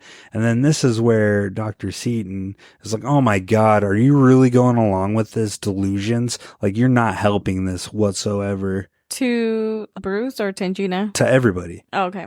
Yeah, because he's like, "Dude, are you fucking serious?" And he's like, "Oh, what are you wearing? Your special amulet or whatever." Oh, her giant. And she's like, "I got this from a fucking... from a friend from before." Yeah. Meaning it was a Taylor. Right. And she says that it has special powers to protect her. Right. And this is where Dr. Seaton's like drawing the line. Do you want to believe her or me? And then at this point, Bruce is like, "You know what? Hey, what do we need to do?" And then that's when Tangina is like, "Oh, we got to go back to your house." So they go back there. And this is the scene where you see the lights. Oh, I think we missed a part where the room, it's glowing, the door's glowing. Oh, because so in making their way back to their like private apartment building, Tangina is explaining to them that the spirit wants Carol Ann for her purity. So Tangina isn't at the pool. They weren't at the... No, I know. This is when they're walking back to the... Yeah, I thought Tangina was at the pool. I had that wrong. Oh. Yeah, so this is before... This is after Scott. Right? No, before. Why are you laughing? No, I just feel like we're in another... No, but at what point does she... I know she shows up when the portal's there. Scott. But she shows up to save them when fake Carol Ann, is coming through the door. And they're pulling through, and she's like, "Stop, demon," or whatever.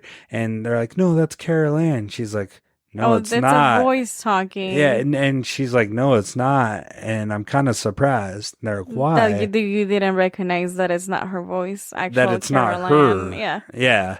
That's when she comes in to play.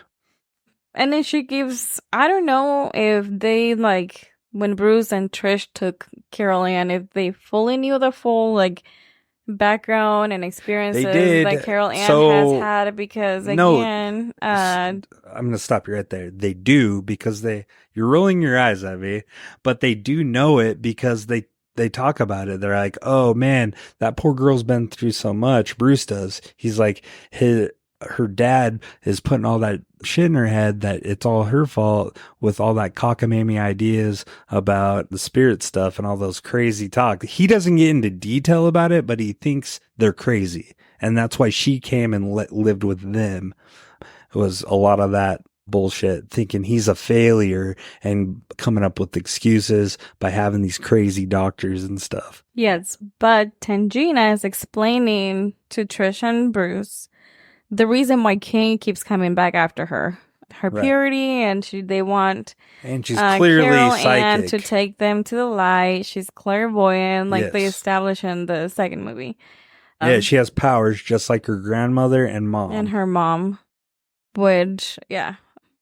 But they're walking around this building in the apartment looking to try to find Carol Ann and go back to her room, right? And then they walk down this other freaking hallway full of mirrors, and they see the reflection. Carol Ann is inside the mirror. Yeah. And she comes in slowly. She's playing again with her toy, the spelling toy. And Tangina sees her, and she's trying to talk to her and get her attention, and she's calling out to her, and she's saying, hey, Carol Ann, go back to your bedroom. And over, and there's... Well, come to us at this point. Yeah, come to us, come to this side, go to your bedroom, come to this side, like the side of the dimensions or whatever is happening there. Bruce gets annoyed. And there's no reaction. This should have given it away a little bit, because there's no reaction from Carol Ann. She didn't look scared. She's just staring at them and playing her toy, and occasionally she will look up. You can tell there's something off about her here. So Tangina kind of is like, I think she's believing at this point it's Carol Ann. So she's like, Carol Ann, come here, Carol Ann. But Carol Ann. And then Bruce is like, man, and I would do the same thing. I'm like, fuck this shit, Carol Ann, get the fuck over here. And then she's like, no. And Tangina does, and then pushes him out of the way. And then the demon ghost, Carol Ann, grabs Tangina, touches her, and turns her immediately into a mummy. That mask that they kept putting on Carol Ann was pretty creepy. Seeing it on a little girl with her cute little blonde hair, and all of a sudden she's just like... looks like an ogre, that ogre must... Yeah, it was creepy, and then she has that that grin in her face. I don't know. The whole thing was tripping. And then Tangina, she turns into dust, all mummified. This was a cool effect at this point, and then still the Dr. Seaton, seeing all this, isn't phased. Donna is coming out of Tangina's body. Her fingers poked through the eye sockets. And then she's coming out of the body. They pull her out, throw her in the shower. She's hysterical, obviously, and they get her kind of in bed, and she's still screaming about Carol Ann and going on. And Dr. Seaton says, you're having a bad dream. But yeah, and then this is where we see the first initial thing that's annoying from Pat. She's like, enough of this shit. She's like, I'm tired of these games. Let's, pack up their family and leave. And not at this point. We're going to ship her back. I'm done with Carol Ann. We should have never taken her to begin with. We're shipping her back to her parents. And Bruce, he's like, hey man, you got to get a hold of yourself. We got to figure this out. It's not her fault. She's just very, I don't care. This is when her name went from Patricia to Trish. Yeah, dude. Total bitch mode, which I get it. It's a high stress situation. Your eyes are seeing things that they've never seen before. And it's kind of, and it's funny because Bruce is, the one trying to be reasonable. But it's... Throughout the whole movie, he clearly cares about this family. Although it's Trish's, and, Carol Ann is her niece because of her mom is a sister. But she's clearly given up. She's like, dude, fuck this shit. I didn't sign up for Carol Ann. But Bruce is like, no, man, we like Caroline. She's cool. She's just a kid who needs help. So then they're having a back and forth, a little bit of argumentative. But at this point, we see Carol Ann scurry by, and we see it in her reflection. And Bruce sees it. He's like, Carol Ann. Yeah, he sees Carol Ann. So he starts kind of jogging, running to that direction, goes down the hallway because he sees her go into a door. So he follows through into the stairway. He's going down, and now Pat's following him, and they both catch up, and they go to the ballroom, it looks like. Mm-hmm. And they're still kind of arguing, and then all of a sudden the argument stops because then Bruce sees Carol Ann again run into a different room, and he follows suit, but then he ends up getting them into the freezer. Well, before this, we see Dr. Seaton too. He leaves Donna where she is in her room. He comes out and he's just wandering down the hallways. Oh, because Donna's like, I want to see my dad, right? Yeah, so he goes out to go look and see what's going on. And then he's like, I'm going to go find your dad. Walking down, he makes it down to the elevator. Yeah. Elevator opens, and he sees Carol Ann inside the elevator. And it's shutting. And immediately shuts. So he's like prying this elevator door open with his hands, just pulling on it. She has a creepy he smile. Opens it, and she's just standing there staring at him. And all of a sudden, he just like... But staring at him, but you can clearly tell it's through the mirror. Not her. Well, you can tell it's through the mirror because she's standing there with the bar in front of her. Mm-hmm. So it's weird. And then it shuts and she's creepily smiling and he's like, what the hell? And then it shuts again. And then he tries to open it again and he does. But then he's like, whoa, and looks down because the elevator's in there. And that's when he gets shoved down there. And then you see Donna behind him. Ha ha ha. Yeah. And then the elevator comes up, door shuts, and then the elevator comes up and the door opens. Oh, no, it stayed open the entire time, the door. Yeah. And then it's just his body dangling over the elevator. And she's just the top standing of it. there, no emotion. And then you see Scott approach her. That's when, you see finally you see inside the elevator as it's coming up, and Scott, he has that grin on his face. He's like, ha, ha. They start laughing together, like, ha, ha, ha, ha. And she's like, they thought it was her, Donna. And then you realize, oh, they never really fucking came back. It's, No, because their hands, if you look, one, Scott tears her face. So now you see like kind of the demon ghost underneath. And then you see their hands are all cracked too. Well, like the skin's coming off. But I'm saying this scene is when you realize as the watcher that it's not really them. Right. That's what I'm saying though, is you start seeing the skin falling off their bodies subtly. And then they kind of walk side by side laughing. And then it's no longer the physical them. You see them in the mirror, their reflection as they're walking away. So interestingly enough, Dr. Seaton is the only character on the trilogy of these movies to be killed. And he's one of the 3 human deaths in these movies altogether. Because in the first one was the grandma. She died of natural causes. The grandma was the first one. No? That was Poltergeist 2, remember? Oh, okay. They went and lived with her. All right. I don't remember the grandma being there, but... What? It was her house they were living in. The grandma... No, they were in their home. That was the first one. That was the house, Anyways, the the grandma development. died of natural causes, and then Gina sacrificed herself. And then Dr. Seaton was the only one that was killed in the movies. Dang, so 3 people in total? Mm-hmm. Cool. So grandma was definitely in number 2. Number 3. We can just say that. What, grandma was? No.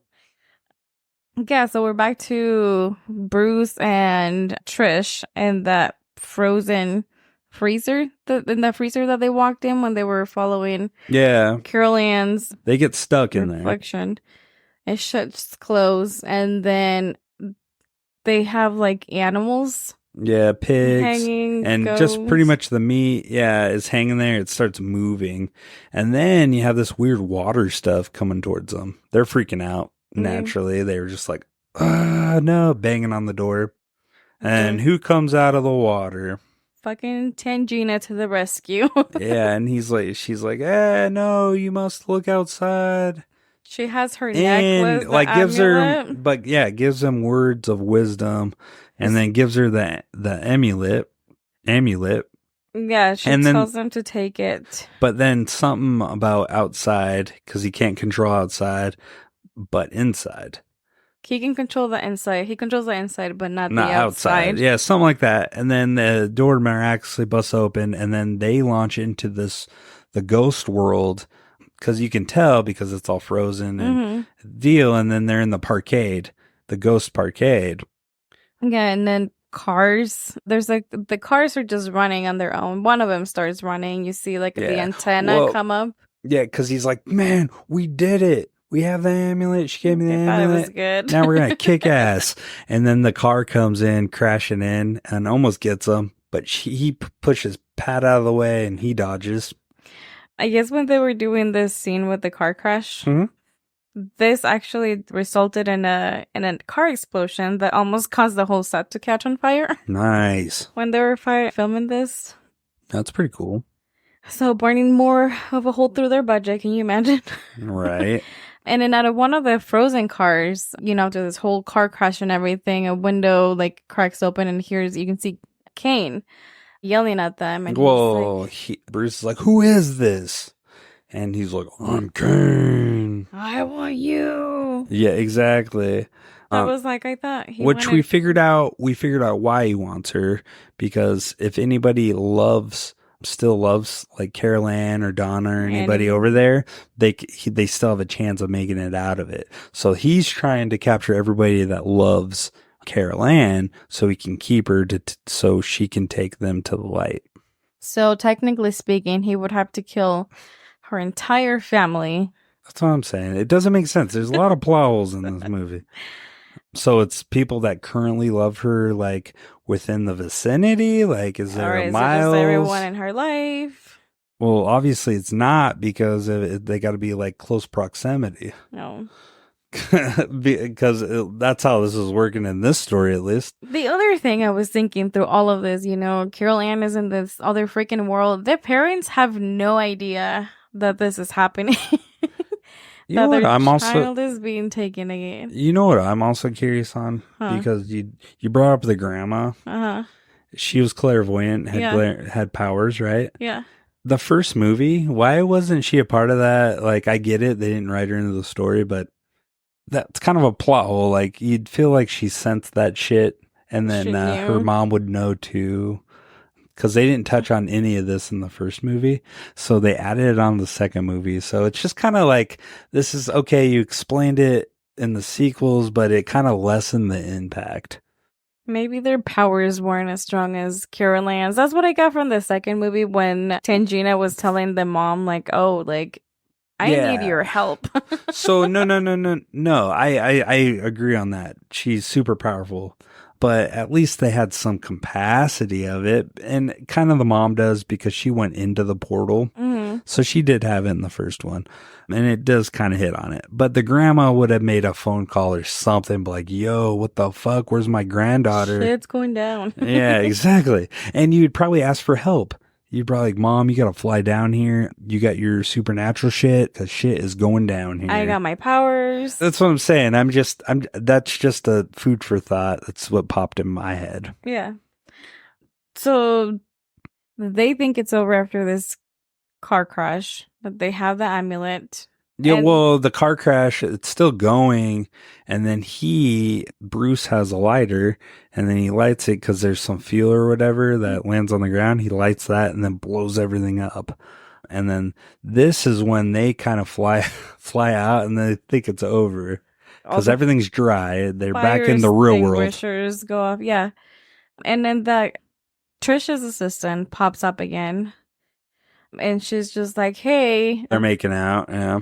The event, was great. There were no issues. Everything went smoothly.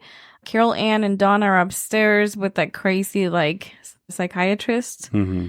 I mean, they're like, cool, everything, again, thinking that everything is back to normal. But they shrink upstairs. So Trish and Bruce are talking about what they're gonna do, how, they're just so happy that this is almost over. And then they walk over to the elevator to go upstairs to their apartment. Yeah.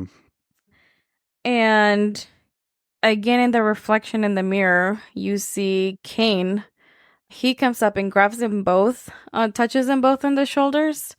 Oh, yeah, because they're relieved they're going up in the elevator, and Kane's like, not today, motherfucker! Touches them, fucking makes the elevator freak out. It just starts bouncing. You see the floors on the digital thing, the reader. Well, also, Nancy makes a fucking comment right there, too, because he's like, oh, I just want to be normal, and she's like, oh, yeah, I can't wait to pack up that little brat's stuff and get her the hell out of here. And Bruce is like, motherfucker. Questioning who he married. I would too. But shortly after that's when Kane does his thing. They go up, right? The elevator stops and they have to open it up. And I thought for sure, I didn't know for sure, but I always thought the elevator should have cut her in half. Oh, just crawling out of there. Yeah, I want her cut in half and just moving. Final destination. Yeah, dude, and it just has her second half moving around. Would have been awesome, and then she died. I'd be like, "Fuck you, Pat." I like you're still calling her Pat. Yeah. Trish. They come out, and then that's when again Bruce remembers. He's like, "Tangina gave us advice. I guess we really have to use her advice."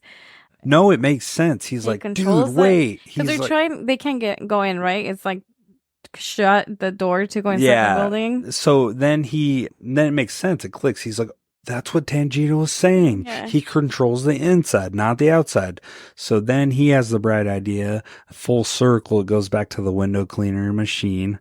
They go out there, which it's supposed to be dead of winter in Chicago. You don't see their breath at all. When they're using it. I get it. It's a movie, right? But it kind of takes you out of it, or it takes me. And another scene when they're going out on the window cleaner thing, that's not them. That's actors. Oh, yeah, you pointed. This is one of those scenes that I felt that it was really dragged out. They jump on this lift thing, and it takes long. Forever for them to get up there. And they're just doing a lot of different takes, essentially, of downtown Chicago at this point. Mm-hmm. Not necessary. Not necessary for the purpose of the movie, but they do. And then you pause and you're like, check this out. And then you clearly see this lady. Nancy Allen's stunt double clearly is in a wig, and she's 80 years old. She looks fucking old. And then Tom Skerritt's stunt man, clearly he has a fake mustache on, and he's clearly in his 30s. And when I pause it, you can totally tell, and it's cheesy. But again, they weren't anticipating, it's 1988, they weren't anticipating having a 4K version of this movie for streaming. on Max. Yeah, HBO Max. So I don't blame them for this. But anyways, like Angelus was saying, like you were saying, I think this was a little drawn out. Yeah. This was the pacing problem throughout this. There was kind of some unnecessary things that slowed this movie down, and they could have kept the pacing at least consistent or filling some editing, of the plot holes. But by editing it correctly and directing it correctly. I think that's the problem with this movie, was its shortcoming was the director. And then they get to the top of the building and then they grab this, again, everything, like the building is just completely sealed off to everyone outside. Kane is completely controlling the building. Yeah. So Bruce grabs this shovel and starts smacking at they get to their level, they get to their house or their apartment, and clearly they know which one because it's covered in fog and frozenness. So he's beating on it to no effect, right? He's like, God damn it. He's like, hold this amulet, and for fuck's sake, whatever you do not let this thing go. And she holds on to it and holds on to him. And then he ends up like, what's he do? He breaks. Oh, he finally does break it. Yeah, he does with the shovel. But when he does it, he gets sucked in. So, yeah, he gets sucked in. And she's yelling at him. She's like, Bruce, Carol Ann. And Carol Ann pops out. Donna. And yeah, Carol Ann's like, go away. You don't love me. Oh, yeah. I was like, yeah, you fucking tell her. She's like, Pat, go away. You don't love me or you want me here. My parents don't love me. They sent me so far away. Kane loves me and he's going to take me. Just go away and you'll get your family back. Just go away. This is another thing that kind of didn't start making sense. Because I was like, hold on. This has been the solution all along. Carol Ann is like, just give me Tangina's necklace and you can have Bruce and Donna and just go away. Yeah. Kane loves me. And I was like, this was the fucking trick all along. Should have fucking tossed his necklace. Well, I think the way the story was going, maybe this was in real one life of those scenario, I think Pat or Trish, whatever you want to call her, I think she would have given that over because clearly I don't think her feelings has changed. The only thing that changes in this scenario is now she is completely alone. So yeah, I mean, she could be scared and say stuff maybe she doesn't mean, which I think she does. I don't think she loves her niece, man. Well, she says that. She says, I'm sorry. She says, sometimes I do love you. It's just hard for me to show it sometimes, but I do love you. Your parents love you. And I'll do anything to prove it. And I was like, hold on, bitch. Yeah, this whole movie, you've been trying to ditch her and fucking get rid of her ass. You literally 5 minutes ago said you couldn't wait to pack up her shit and get her the fuck out of there. Dude, come on. That's part of the stories that I'm like, oh, you guys kind of fucked up. Yeah, and then she's just like, it's hard to show it. I was like, what the hell, lady? This is your niece. Yeah, which Bruce the whole time's been showing nothing but love and compassion. Yeah. Like, I felt like Bruce maybe they should have not said aunt. I think it should have been uncle. It should have been her real uncle because clearly he cares about her. He's more in an actual it would have been more family sense. role. Yeah. You're right. It should have been reversed. She should have been Trish. He should have been Uncle Bruce. Yeah, but it would have made Nancy or Trish more unlikable. Yeah, super unlikable. I think they needed mom, the step aunt. I think they need a little bit of thread of liking her. I guess. But I totally think it should have been roles reversed. I think that should have been her real uncle. It should have been either Steve's brother or her mom's brother. Yeah, something. Yeah. So, but yeah, no. And then at this point, she jumps into the with the necklace, with the building, and she's yelling for everybody. And then she sees the reflection in that mirror, and it's Kane. Mm-hmm. And then she turns around. She has the shovel. Oh, yeah. And the amulet. And Kane's like, you just give me that and you can have your family back. And she's like, fuck you. I'm keeping this. And hits him in the head, knocks his head off. And then you get a pretty cool scene here. I don't know how you felt about it, but his head disintegrating in real time. It was kind of cool. It's laughing. Yeah. It was pretty good.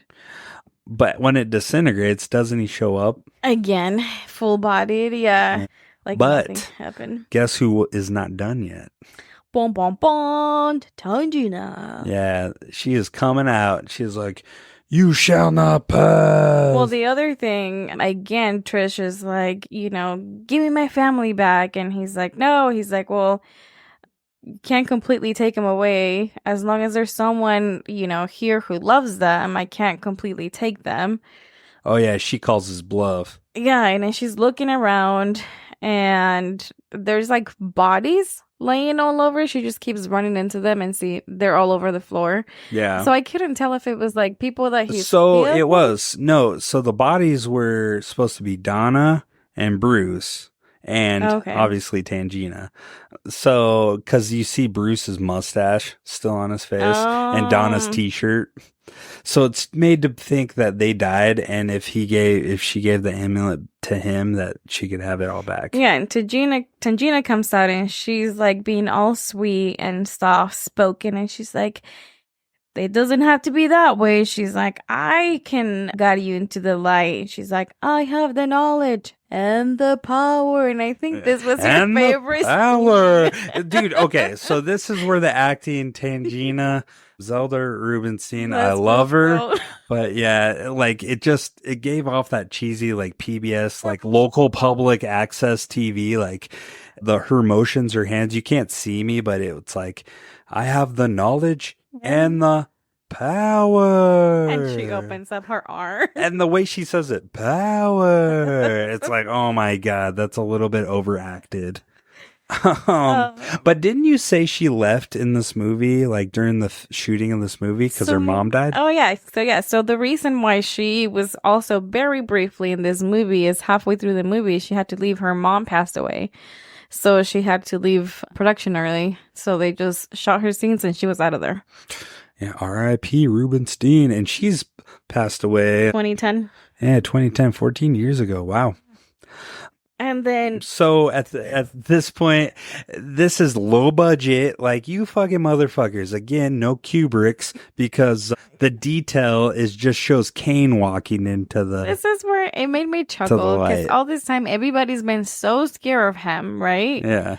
Nobody wants to get near him, and he's like, "Oh, you can get me? Okay." And he just walks over like a little kid, holds her hand, and just him though, away. not the droves of people. Because if you remember in Poltergeist 1, they don't explain it very well, just the ancient Indian burial ground.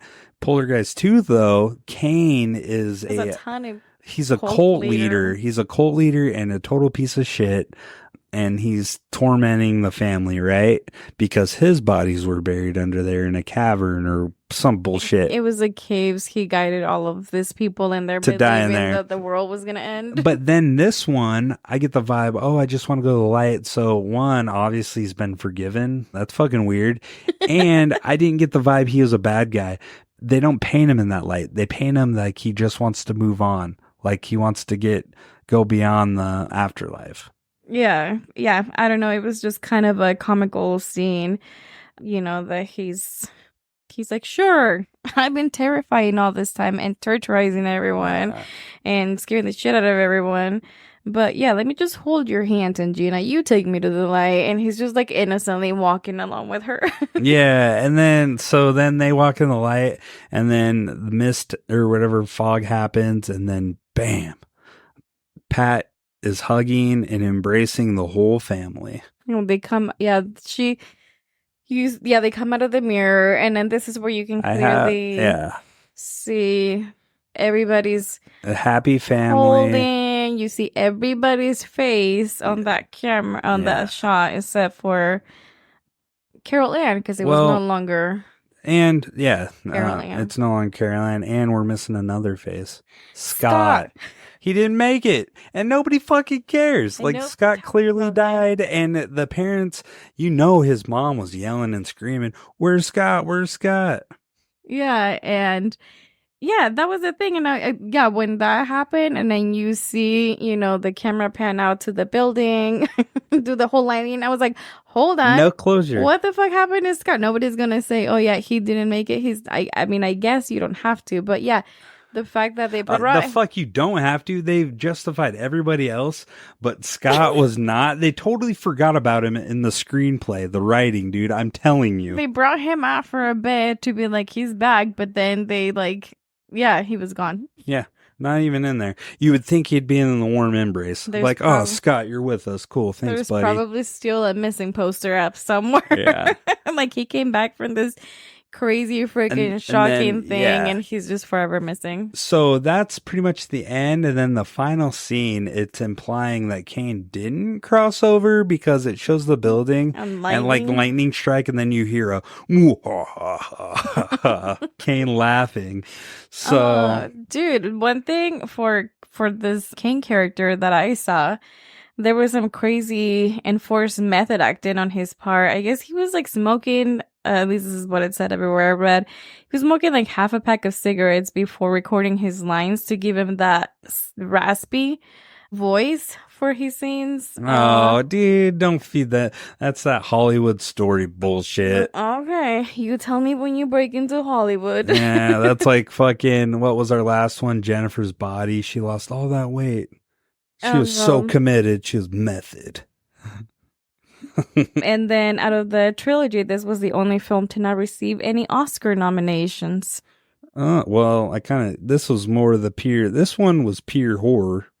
So anyways, going forward with it, the initial reception of this movie, and it was released in 88. It received mixed reviews from critics. Some praised it for its atmospheric tension, creative use of reflective surfaces, and the return of familiar characters like Tangina.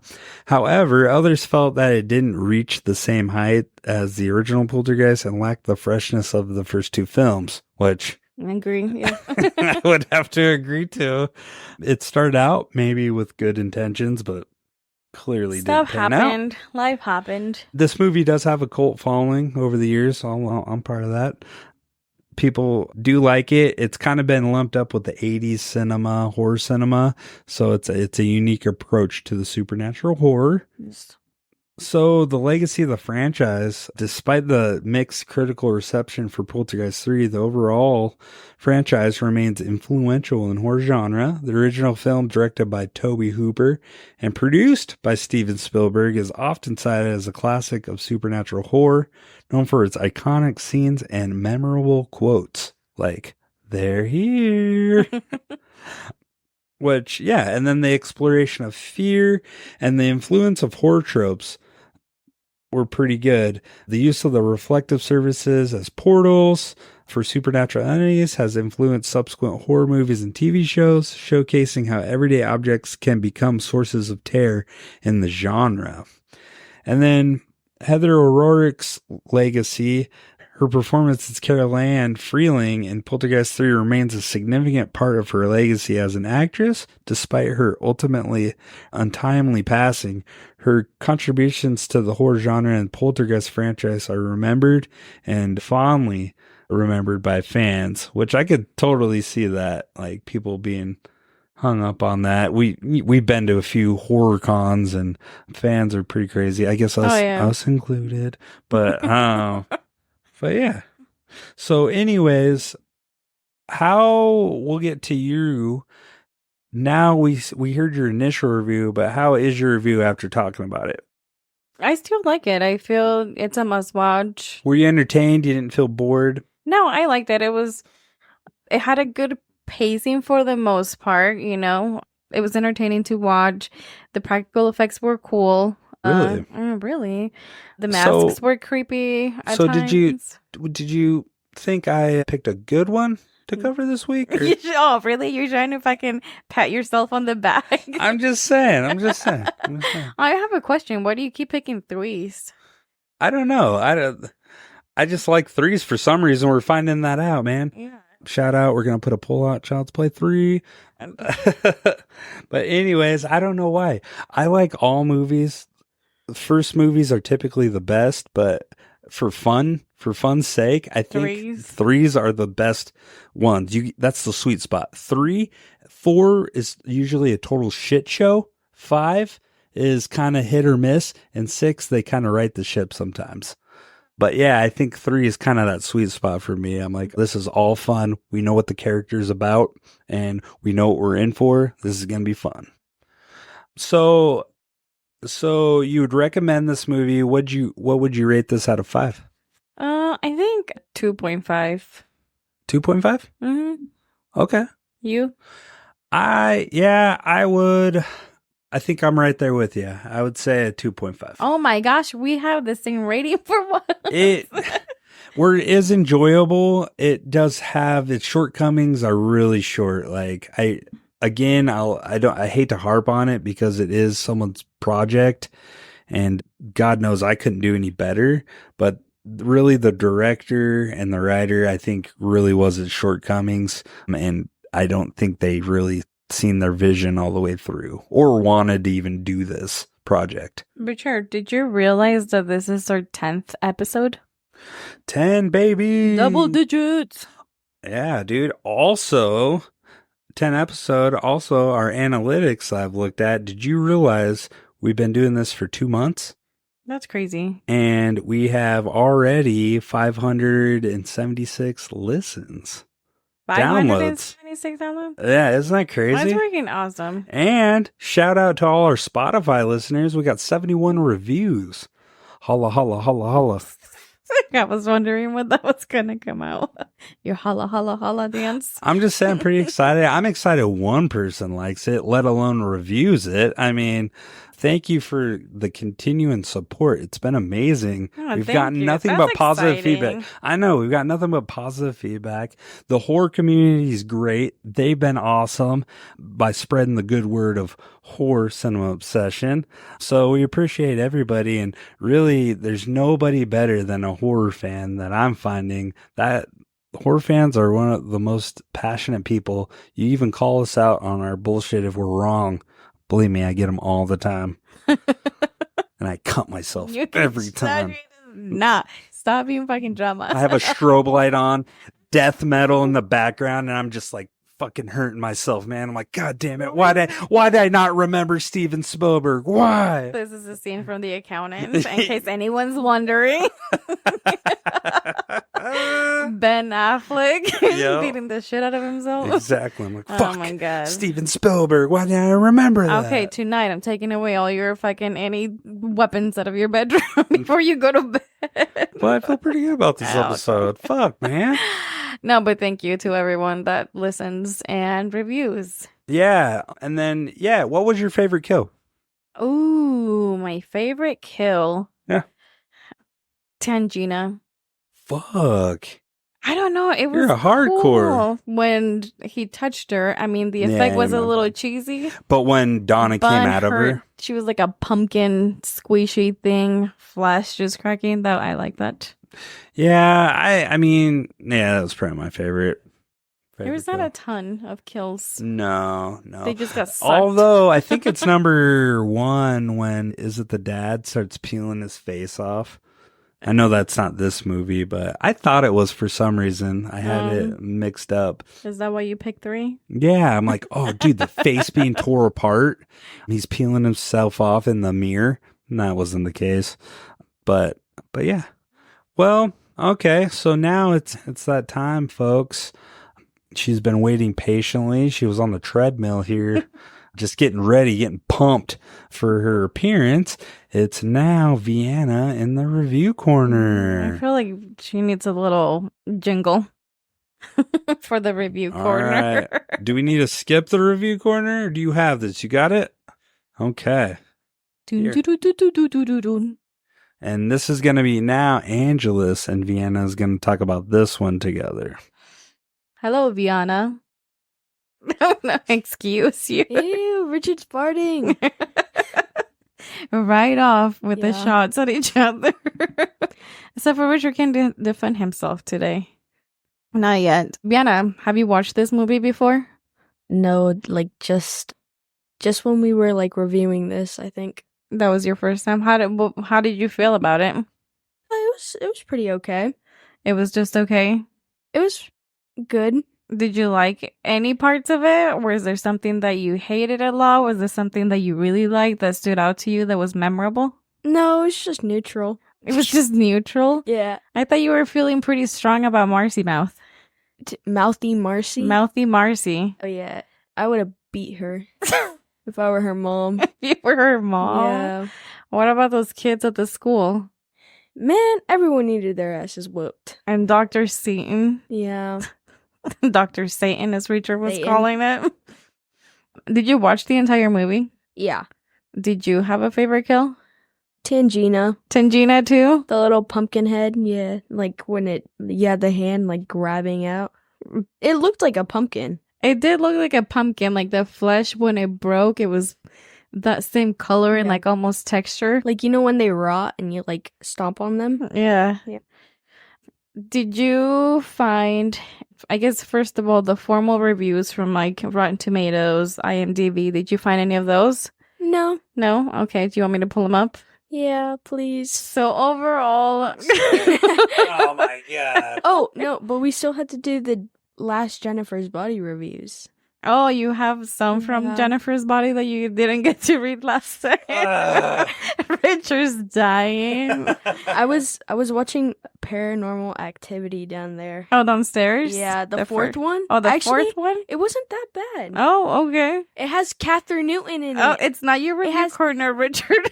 Hold on. Paranormal Activity. Oh my God.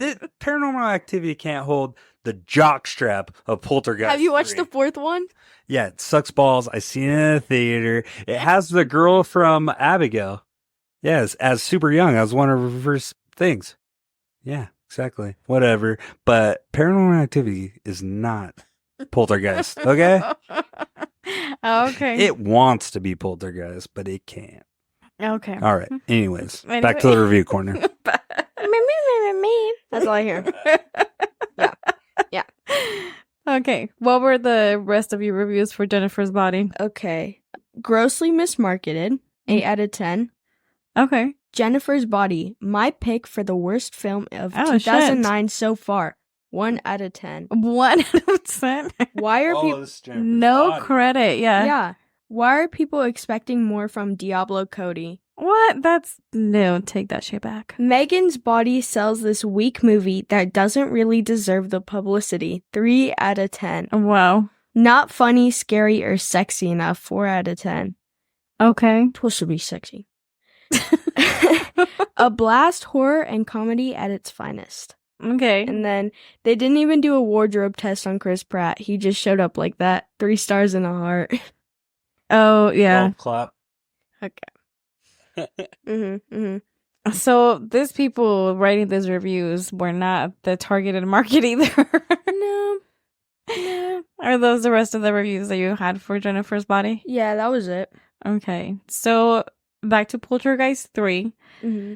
Rotten Tomatoes gave this movie an 18%, mostly negative reviews. And then the audience score was a 28%, so a little bit of a mixed reception, better than the critics, but still not its best. IMDb had a 4.8 out of 10, so kind of halfway. Quite optimist. Yeah, there. halfway down the road, divisive. Again, critics just saying with the lower scores, and then the audience giving it some of the higher scores. Metacritic also gave it a 40%. So overall, it just had kind of a middle of the road review. What did you find from the actual movie watchers online? Where'd you get your reviews? What site? Oh, what's it called? Letterboxed. That's where you were getting your reviews? Yeah. Okay, what did you find? Someone said Poltergeist 2 took the stairs, so Poltergeist 3 could take the elevator. Oh, shit. 4.5 stars. That's good. 4.5 stars and a heart, yeah. Nice. Best of the Poltergeist films. Oh. 5 stars. Dang. Some people, okay. Mm-hmm. Poltergeist 3 was awful, not just a disappointing film. 1.5. Wow. Not even the full star. Someone said boring. That's it? Yeah, just boring. It was okay. Someone said, meh, 2 stars. Meh. Someone said, blech, 1.5 stars. There was a lot of one-worded reviews. Yeah.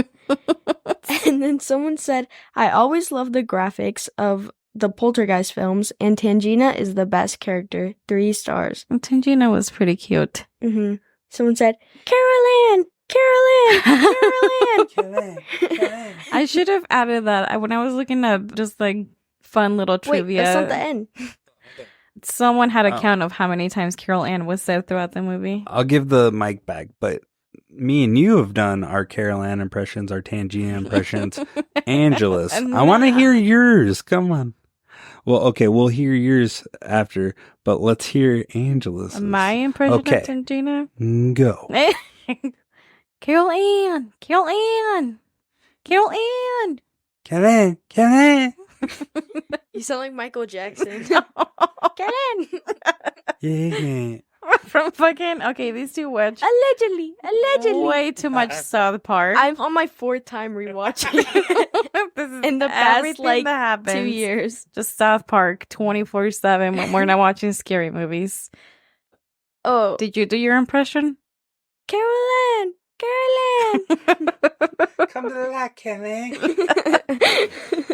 Oh my gosh. Okay, someone said, Carolyn! Repeat that about 200 more times and you have just experienced the terror of Poltergeist 3. Jesus. 1.5 Oh stars. my gosh. They were rough. I know. That's all I have. That's all you had? Mm-hmm. Nice. Well, thank you, Vienna, for your Yeah. review corner. Also, I would like to mention, I love how you're both wearing your Crocs. Matching black Crocs. Yeah. Twinning. Richard came to the other side. All right. All right. Thank you, Vienna. That was riveting.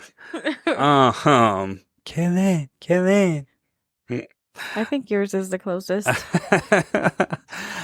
So yeah, that was the good review. Do we have any parting words? This is our last episode ever, guys. Are you quitting on me and this is how I find out? Yes. Oh, okay. I'm kidding. Hopefully there's like 1 million more. 1 million Oh yeah. over. One more thing, be on the lookout. We're going to send a poll out to gauge what you guys would want us to review next. Angelus is tired of having me pick everything, so she wants you guys to have a control, at least for this week. So we're gonna give you a handful of suggestions, and then please vote on. We'll probably have it on Instagram. Yes, you'll have 4 suggestions because that's the max that Instagram allows us to do. Okay, and she's choosing all 4. So guys, I'm gonna try to push hard for Child's Play 3. But it might not happen, guys. But you know what? One day everybody's been asking for it, and I will deliver. I will. Everyone meaning Richard.